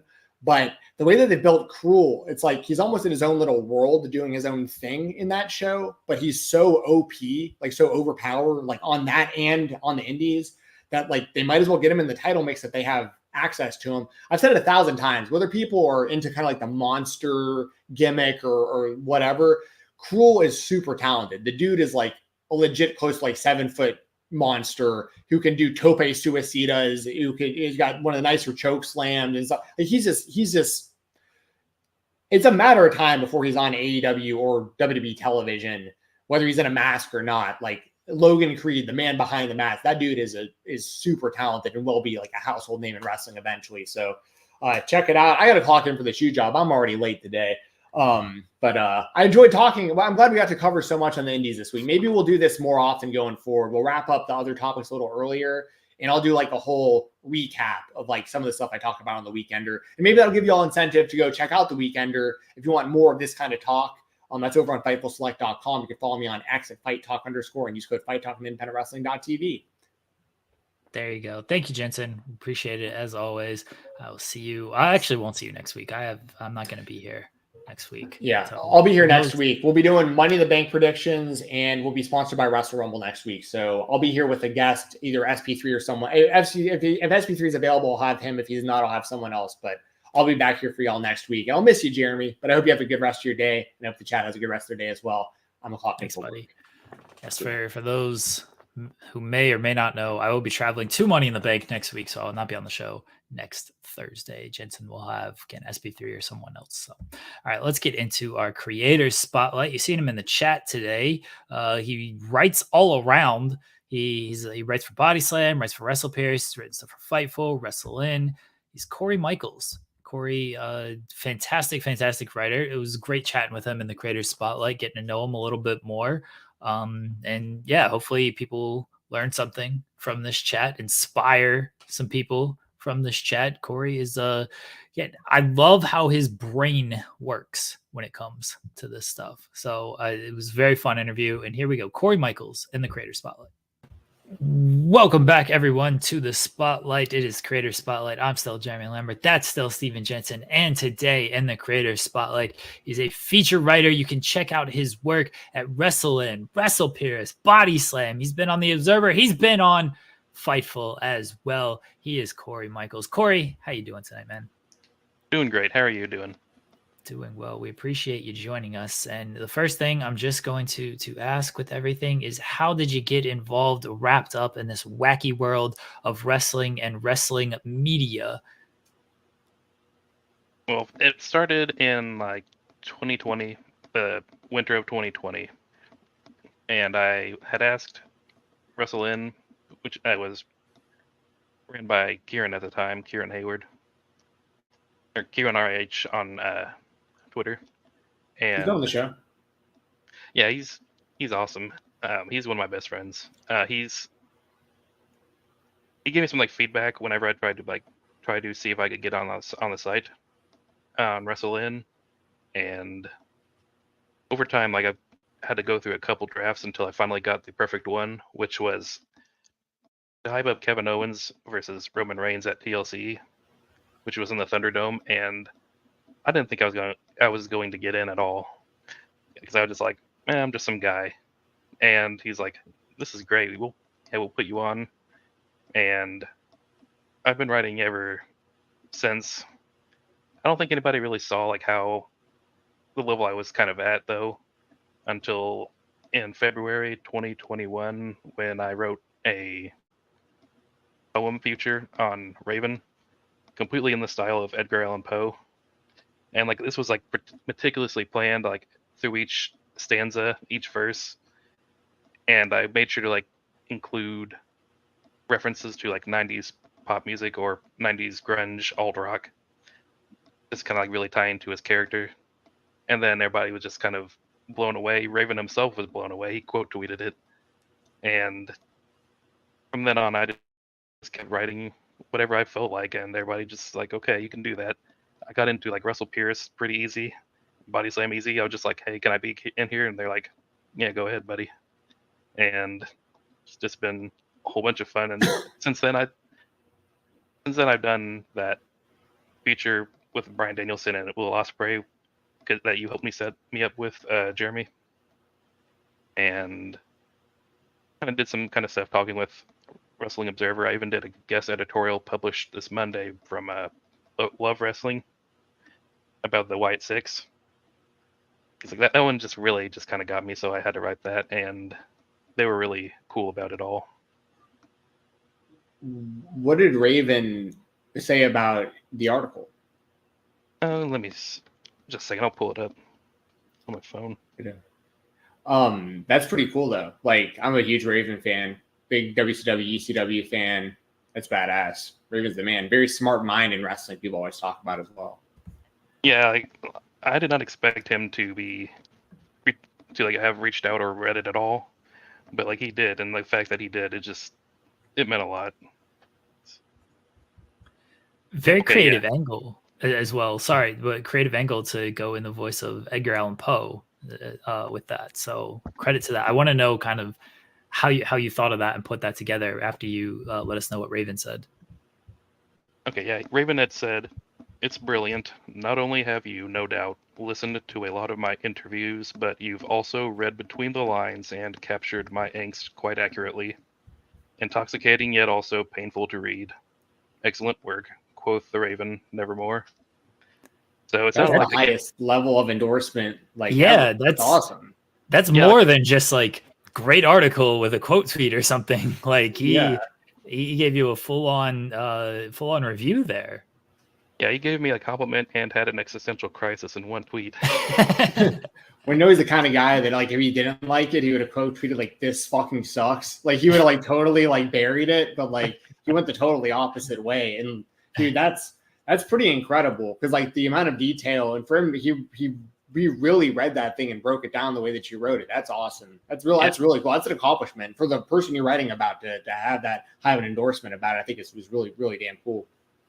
Yeah, to this day, I get people like breaking it down, dissecting it, and just quoting every bit of their favorite parts. And I get that through like a lot of my other articles that get published, that people will quote their favorite parts from it because I guess I'm very quotable.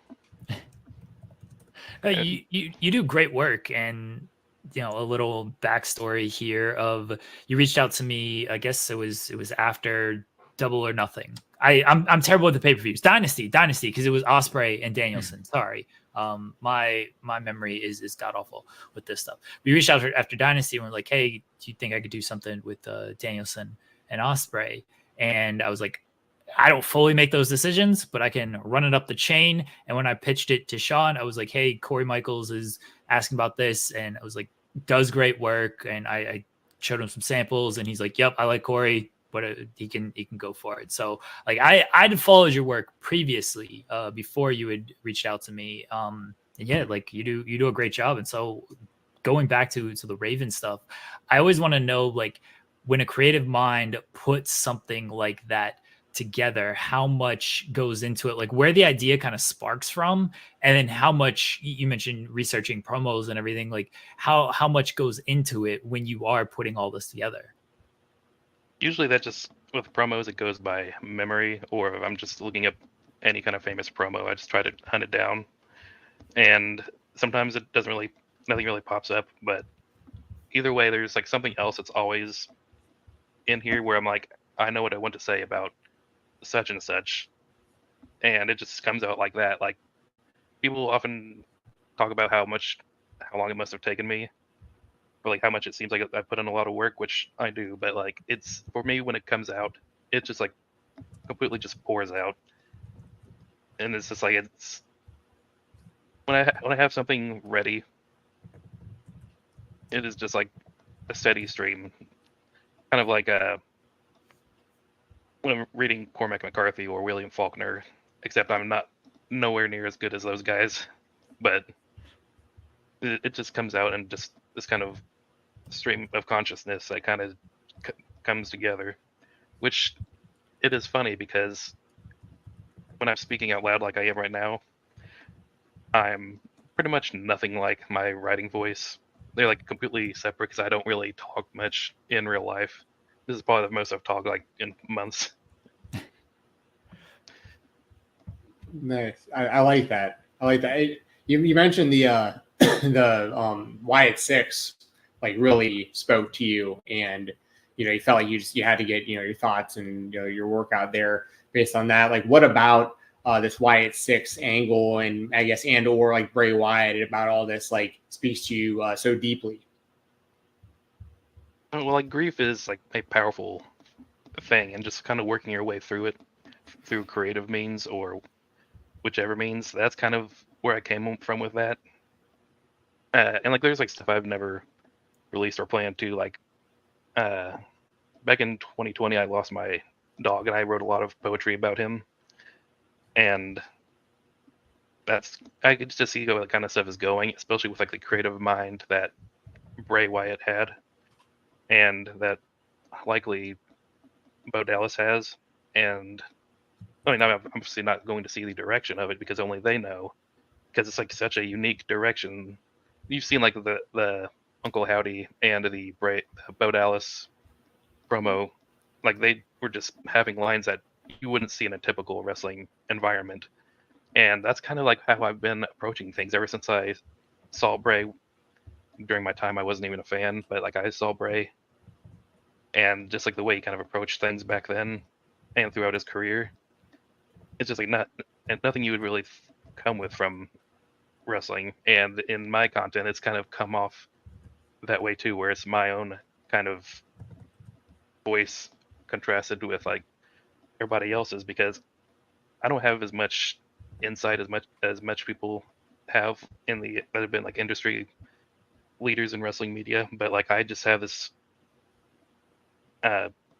whichever kind of voice it is, that's what comes out. people used to like compare me to Molly Bell, but like since then I've kind of created my own thing to set me apart and created all these things that were like really powerful. It kind of like captures passion, emotion, and detail, and makes it feel real. It makes you feel like you're in the spot, and that's something I pride myself on more than anything. Do you have a background in like any type of creative writing? Absolutely none. Like, I was just this kid that loved to read a lot. I used to get in trouble in elementary school for reading ahead in the textbooks, and I would be getting free personal pan pizzas from the Pizza Hut bucket. I was that kind of kid. I used to like sneak and read more advanced books in the library when I was a kid. There's one I read, Crime and Punishment, by a Russian author named Fyodor Dostoevsky, and that one was admittedly a hard read, but I got through it. I probably should not have been reading that. That one was pretty dark, and also I had trouble remembering the names. They have like really long names. All their first names were Theodore, though. Yeah. That's easy to remember. It's the last names. Yeah. Get something like Fyodor or Anton. And then you basically just have to put some mashed potatoes in your mouth and just say the rest of the last name. That's what it feels like. See, I had to get used to that. Jeremy, I know as well, growing up as an MMA fan with Fyodor Emelianenko. That was always such a mouthful, and he was such a legend of the game. His brother Alexander Emelianenko, but I know Joe Rogan and like Burt Kreischer and those guys they have that whole machine story, and I know they always joke about like everyone's Fyodor or Sasha is like the names over in Russia. It's like, but anyway, I digress. Were you like, when did you actually start watching wrestling? It sounds like you pretty recently. Like, was it 2020 when you started watching, or is that when you started just writing about it? That's when I started writing about it. I kind of got into wrestling when I was a little kid, but like there was a period of time where I kind of fell off because I grew up loving Razor Ramon, Bret Hart, Diesel, Doink. I liked Doink an unreasonable amount when I was a kid. I don't know why, but Doink was that guy, and kind of grew up during the Attitude Era, the Monday Night Wars, and I thought that was like really cool. Just you never knew what was going to happen, and kind of caught some TNA here and there, but like just nothing really concrete outside until like since I came back to wrestling in 2018. I kind of gotten off of it because I was getting tired of how things like the Eugene gimmick or the deaths of Guerrero and Benoit, and then the retirements of Flair, Shawn Michaels, and Edge.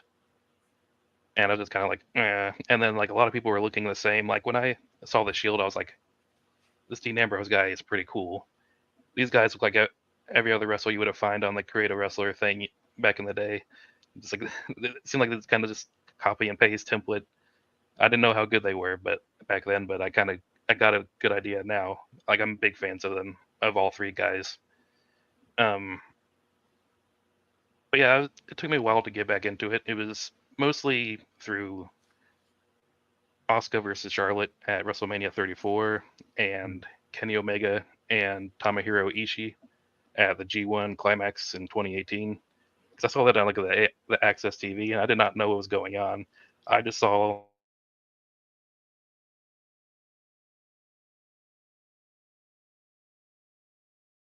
this feels like I'm a kid again, and it was just like it was a blast, and I'm just like I gotta have more. And when I kind of tap into something I like, I gotta know more about it. And through that, I kind of just stumbled into wrestling media by complete accident, and I saw people just posting and going on websites, publishing articles, just like talking about how much they like these things, and I'm like, you could do that. And so that's kind of where I got in from, like thanks to people like Molly or my friend Caro. Kind of just got in there, and everything just kind of fell into place. That was that Ishii versus Omega match, the one where they were like biting the top rope to avoid getting suplexed? I believe so. Like I remember there was like that time period that you're talking about where you're getting back into wrestling. That was also when like NXT was like really booming, and like that was the good. So you missed like some of like the worst years. Like if you were out from like the 2010s until like 2018, like you kind of like that was a lot of us lost our love for wrestling around that time. Some of us like myself just like pushed through it, but like just because we didn't have anything better to do. But that was also that's super interesting that's kind of what brought you back though, was those types of matches.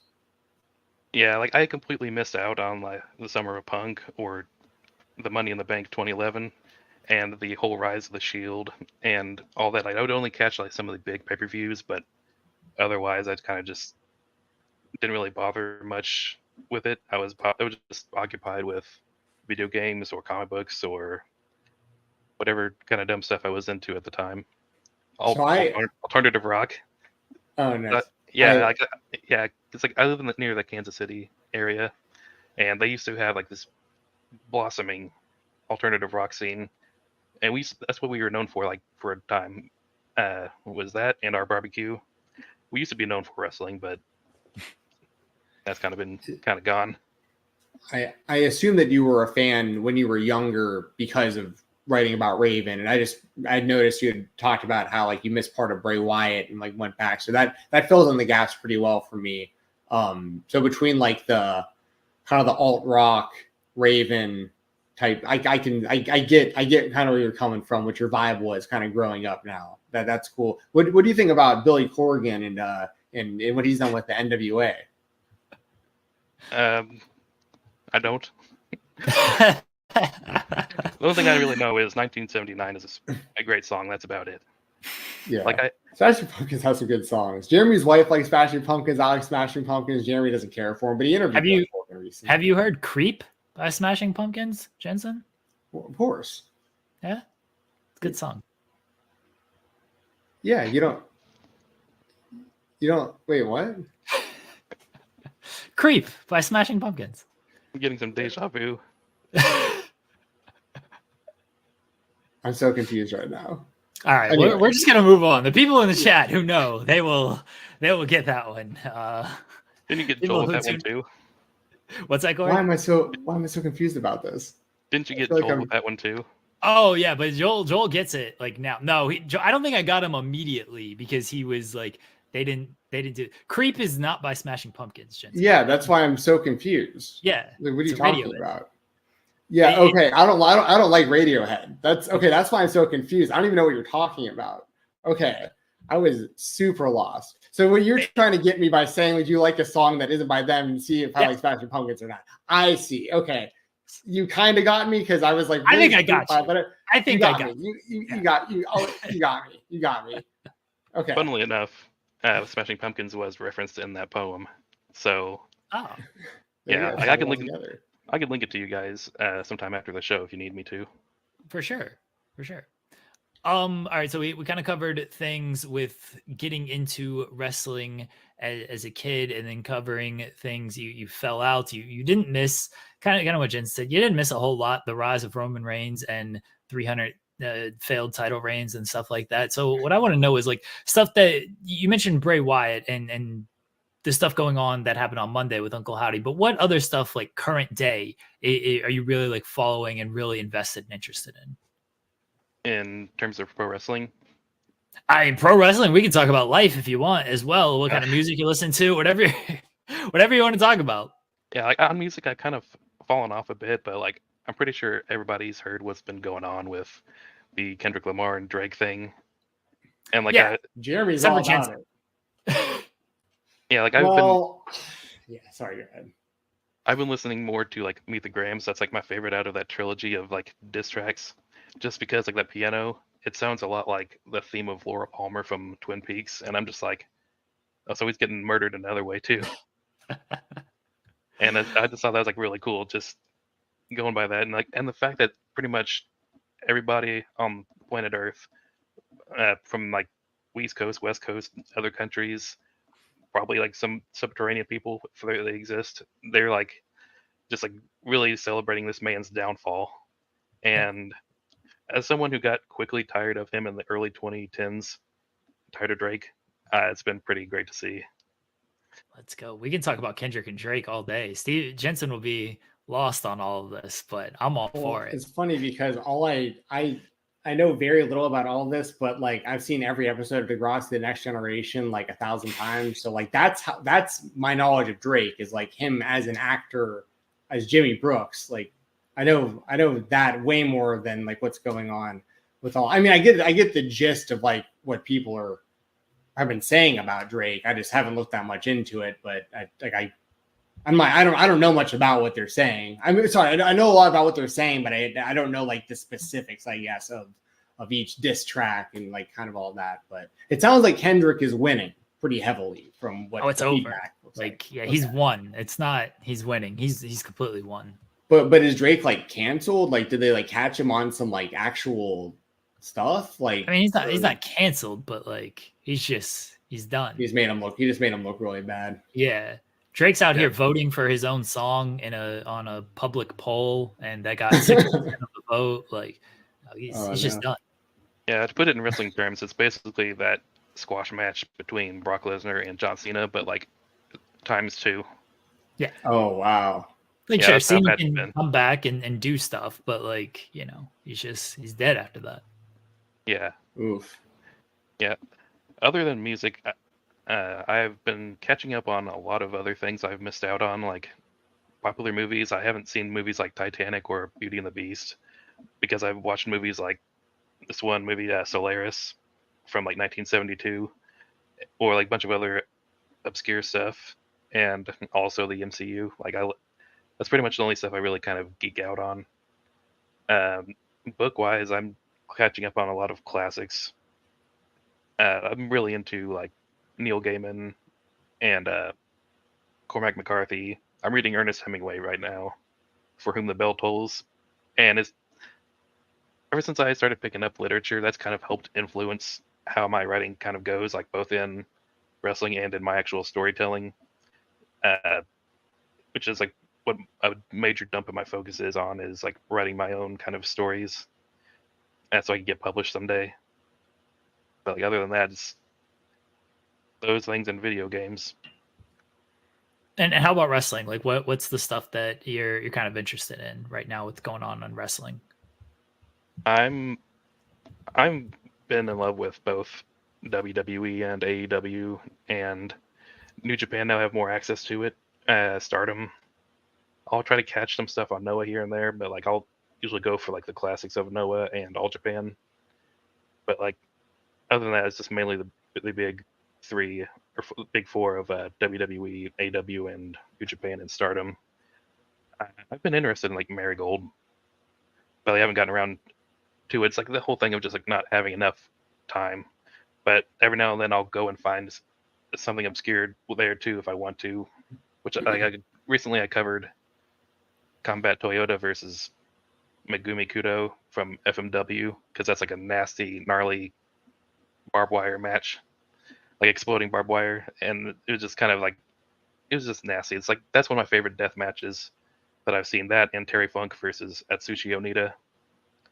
It's just like, there's like a little bit of an art to death matches that people kind of miss out on sometimes, and I get it why, because like sometimes it's hard to stomach, and you're afraid for these people's safety. You don't know if something's going to work or not, but that's why they're professionals in the end.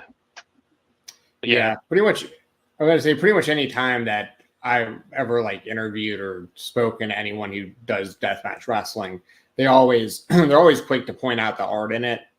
Like they're always like, yeah, to like kind of the outsider, it looks gory, it looks violent, which it is. I mean, it is all those things, but like there is, especially if you talk to, or you listen to someone like Nick Gage talk about it. Like, I mean, it's very meticulous. Like, and there is a real art of storytelling that they are doing using those weapons. But it's a very brutal way of doing it. And I get that's not for everybody. It's something that I wasn't super into until I started covering it years back. I kind of just like had to start really paying more attention to it and watching it more. And then I started like really I'm a deathmatch fan nowadays. Like there's still certain stuff that makes me kind of squeamish, like where I'm just kind of like, oh, are they really doing that? But for the most part, it's, I'm a fan, so I think that people should all give it just give it a chance, but it might not be for everybody. On a different topic of interest, how do you feel about Cody Rhodes in his championship reign right now?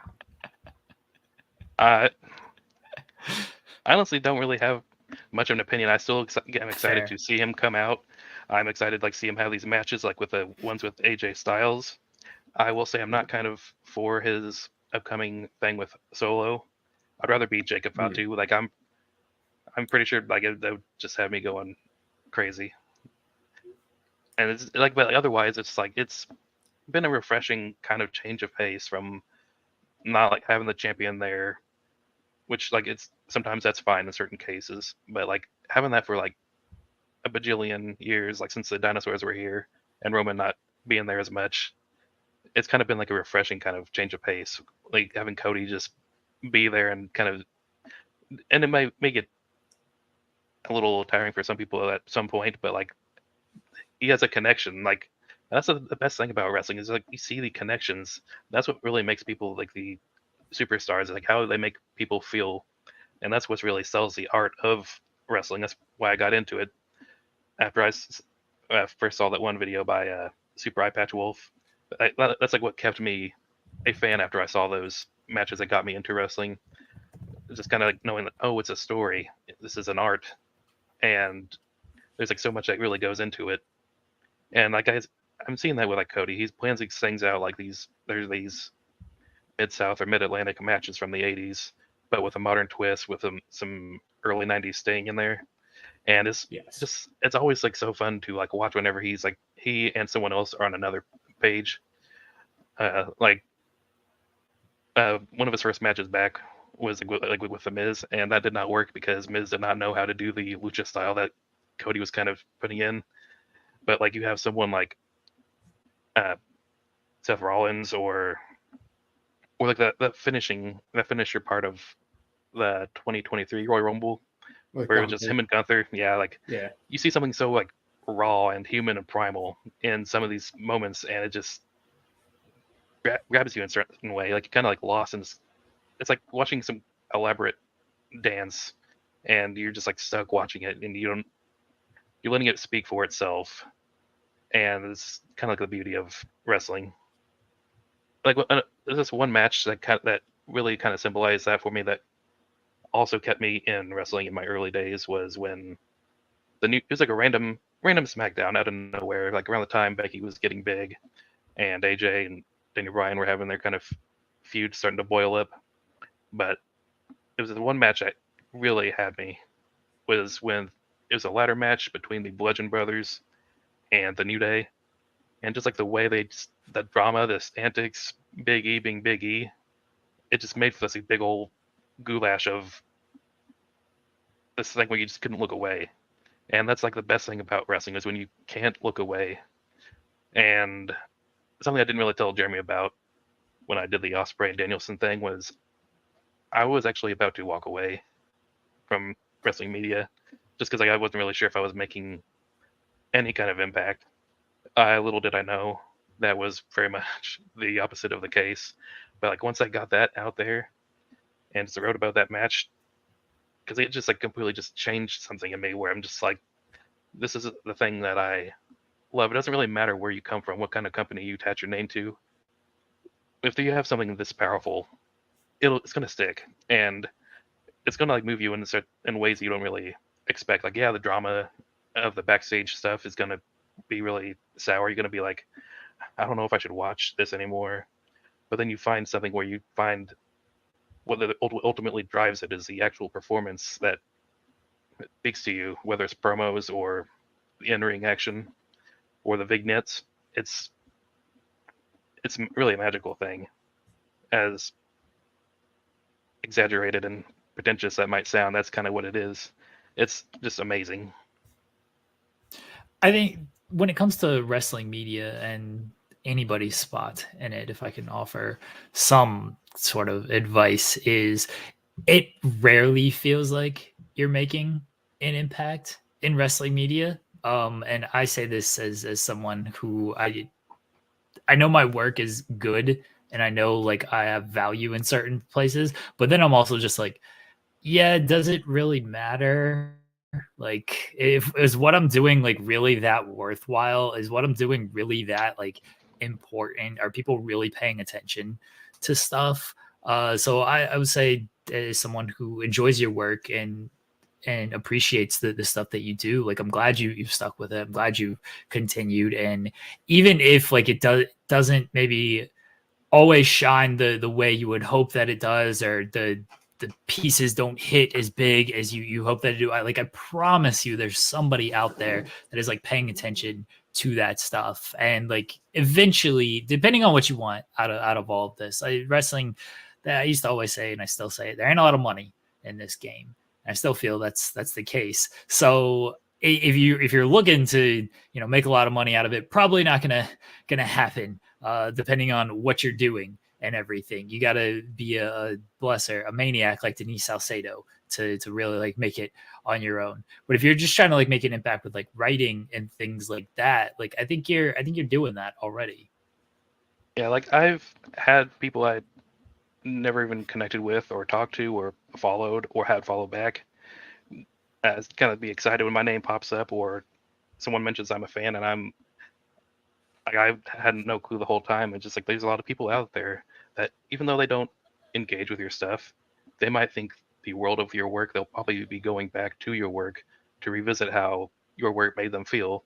And it's kind of crazy in this little subsection of a wider fandom, but having people that really do care about what you put out in the world, it's like a great reason to keep going. And like sometimes I'm a little too vulnerable to imposter syndrome, but that's kind of why I keep going. Sometimes I just go and just to spite myself, because like I know I could do better. I could keep doing better, and that's kind of what we got out of all of my work. And like sometimes there's something where I might not be feeling like I'm putting as much effort in, but like it might pop off. And then there's like times where something might not pop off.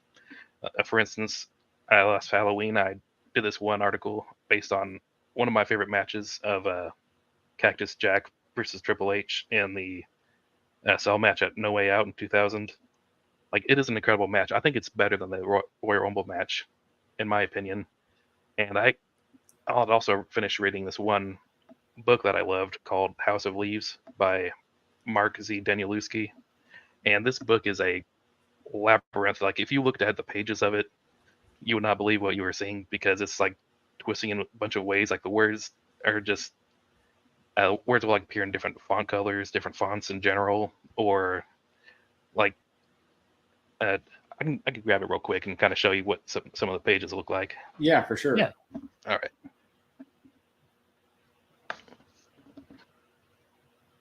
Okay, so it kind of goes like this. Can you hold it up closer to the screen? Yeah. Thanks. Yeah, I got you. Yeah. Okay. That's interesting. Yeah, that's very interesting. Is it?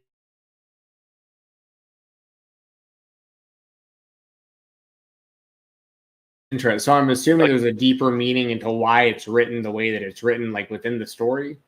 Yes, because like it's based on a house that is like really messed up. Like have you seen the movie 1408 or read the book short story? No. It's okay. Well, it's like a similar vein of just a place that is just beyond comprehension. And it's about like this.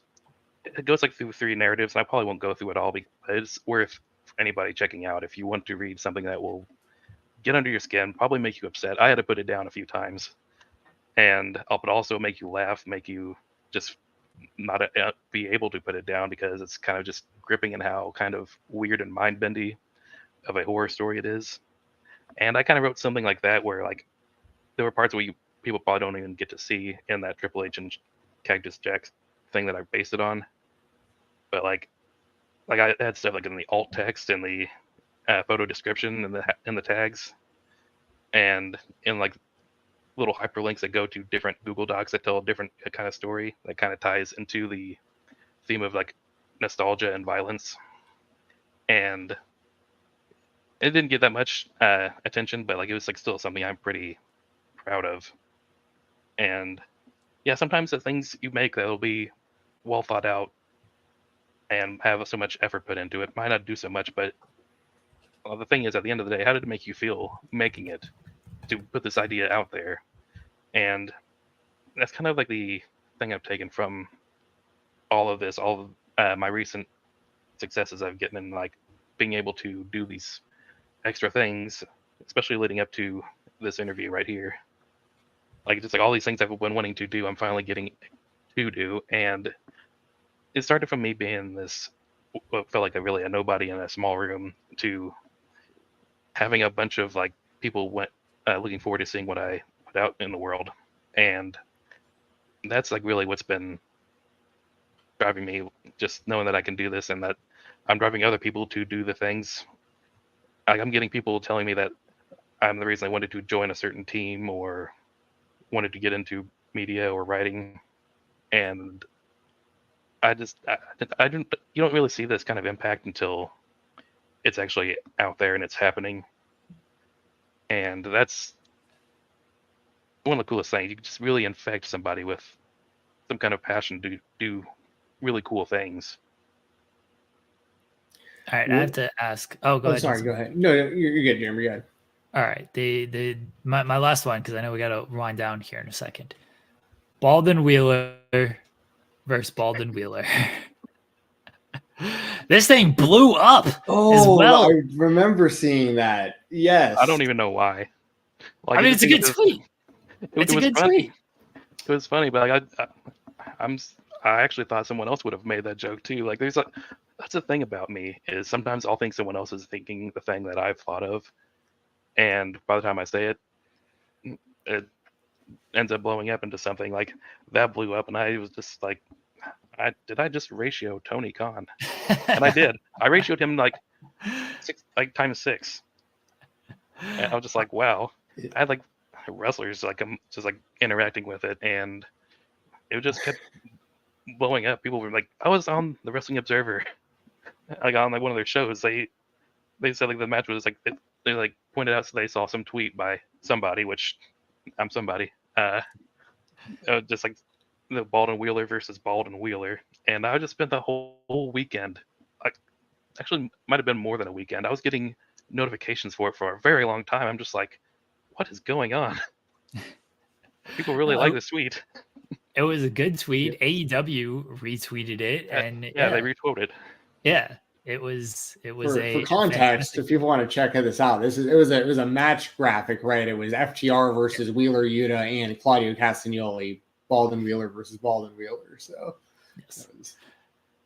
Yeah, like when I had like Dex comment on it, he was like OMG, and I'm just like, what? Like I did not expect to be retweeted by the actual AEW.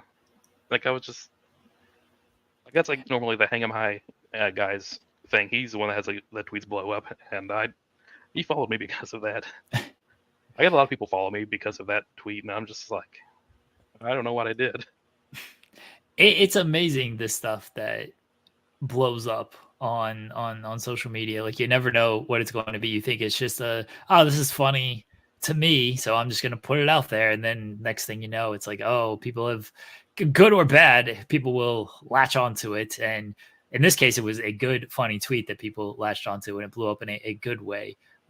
Certainly there's stuff that you think you're just tweeting out into a void, and people latch onto that, and it doesn't end as well. But no, it was a fantastic tweet, and I cackled when I saw it, and I cackled even more when I saw that AEW retweet. I was like, geez, thing really hit.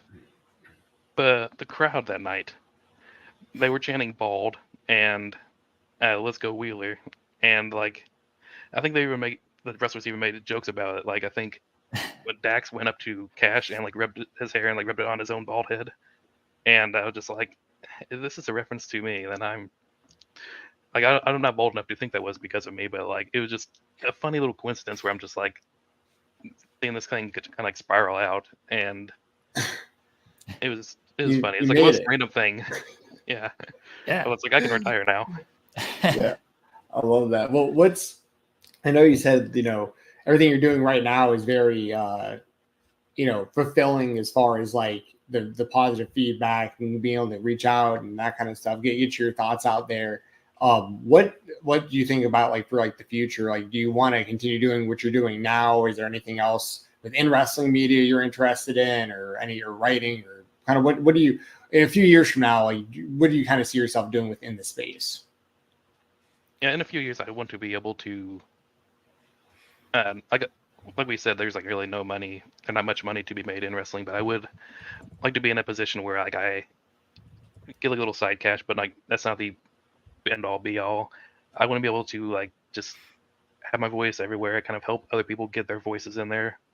Like Bodyslam, we've had like so many people pop up and putting their voices out there, and I'm proud of every one of them for doing that. And I just want to be able to keep making that kind of difference because not a lot of people were able to have their voices heard for like a long time. And now we're having like all these diverse people making their opinions heard, making their thoughts felt. And I want to be able to keep doing that. I want to be able to do more podcasts or do more guest spots because I have a lot of people who've been wanting me to do it for like since 2022, just like hop on their show.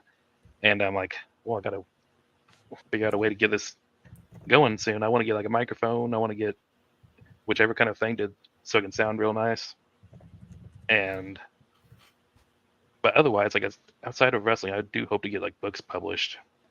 And I guess like one of the biggest goals outside of wanting to write for places like Fightful and Love Wrestling and Wrestling Observer is like I want to be able to have these books, like tangible books in my hand of something that I created with all these kind of thoughts and things into it, and like all these worlds I end up making and just wanting to put all these things into it, and with like how quick I can do it and how much I've got in space I got in here for all these ideas, I know I could do it. I could probably make this kind of books that stick with people. I'm not sure if it'll stick as long as like people like Mark Twain or John Steinbeck's have long after they're gone, but just to have my name out there and in people's hands and on like shelves of places just like ready to be bought, or like people reading the crap out of it where you could tell the pages are kind of a little weak and like the covers are kind of beaten, and just have that kind of impact. That's basically that in the wrestling writing has been what I really want to make my impact. I mean, and I'd love to like write for like other things like video games or comic books or sports, even though I don't catch up with sports that much aside from European football. But I'm careful to make sure I call it European football or just football in general, and refer to like American football as armored rugby. So Maggie's like, she's pretty meticulous about that. She refers it to not be called soccer. I never called it soccer in front of her, but I know. Those are good goals to have, and I wish you luck in the future with everything. Last one, as you know, the coolest thing in your room. This is gonna be a little double whammy, but here are two very foggy spelling bee trophies. I'll just read them off to you. One of them was the 3rd grade first place, and the other one was the 4th grade first place. Those are the only two I really competed in. And you say they were spelling bees? Yeah, not like a national, but like a local one, and I like dominated. Nice. Like not like I don't mean to like brag, but like it was like pretty easy. Like I knew all the words, and I just kind of like, okay, well I'm done after this. Retire on top. Yeah, like when I was that kind of kid, and I tell you, where like I would read a lot and write a lot, and that's the kind of stuff that would kind of come out of that. And it was pretty funny. Just like I was not used to winning anything, and I'm just like, maybe I should keep it safe and I have to be the best at everything. Corey, I want to thank you for joining us here tonight. Let everybody know where they can find you at. Yeah, you can find me on Twitter or X. I'm going to call it Twitter. At Corey Zero Michaels, and I believe my Blue Sky is the same as that.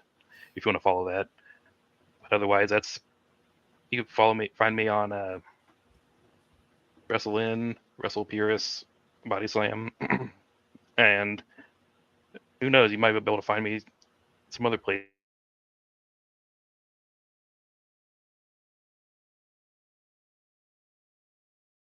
All the links are below. Everyone can check it out. Follow Corey. Follow Corey's work. He does a fantastic job. And again, thank you for joining us here tonight. And guys, we'll be right back here on the Spotlight.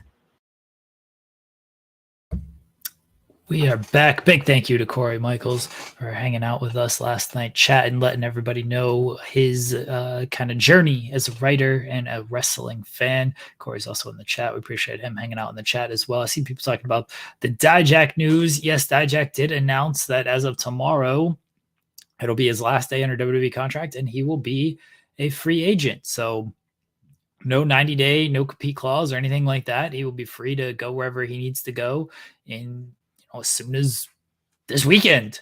Maybe he's the wild card in the Owen Hart Foundation Cup tournament. I don't think that's the case, but who knows? He could show up at Forbidden Door. He'll be a free agent. We shall see what the future holds for Dijak. He's a guy that got some opportunities, but certainly didn't get enough opportunities. Like every time he got an opportunity, he did very well, but he was drafted to Raw, never used on Raw. It didn't seem like they had a plan for him off of that. So it's a weird thing of sometimes they have these guys and you would think they have a plan for them and they just don't. And there's no real explanation why. It seemed like he didn't understand what the explanation was when they tried. He said that when they tried to negotiate a contract, WWE just stonewalled them were his words. And then they said that they weren't going to renew his contract. So it's unfortunate for him in WWE. It looked like he was doing well in NXT. I mean, he was featured pretty well. He had the big video package on the return. He had the North American title match at WrestleMania weekend, which was really good. The triple threat match.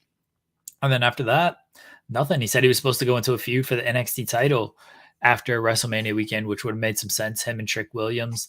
And they obviously did not go in that direction. And he instead went to Raw where he was not used. So it's an unfortunate situation. Hopefully he finds somewhere on the independent scene or another company where he can really showcase what he's all about. And, you know, he'll keep ratioing people on social media. As long as he's ratioing people, that's all I care about. Wrestling matches. Care about that. Want to see him ratio everybody. Best of luck to Dijak in whatever he has going on in his future. I can't wait for the Mason Mansoor. I don't want to say it's a reunion because they were never on television. He was with Mansoor. He was with Mace. Sorry, he was in Retribution with him, but he was never really aligned with Mansoor on television. But I'm sure he'll do fun stuff with them. All right, everybody, we're gonna get out of here. We'll be back next week. Jensen will be back next week. I will be traveling next week to Toronto for Money in the Bank. But we'll be back tomorrow on Fightful Overbooked, myself and Joel Pearl, talking Forbidden Door, talking Dynamite, talking SmackDown, talking everything there is to talk. I'm sure we'll talk about Dijak as well. But guys, catch us tomorrow on Fightful Overbooked. We appreciate everybody hanging out today, leaving your super chats, leaving your comments in the chat, leaving a thumbs up on the video, leaving us a good review on iTunes, Spotify, wherever you're listening to this podcast. Even if you're leaving a comment on YouTube after the fact, we appreciate it. We'll be back next week. Jensen will be back next week. The show will be back next week. We'll talk to you then. Goodbye, everybody.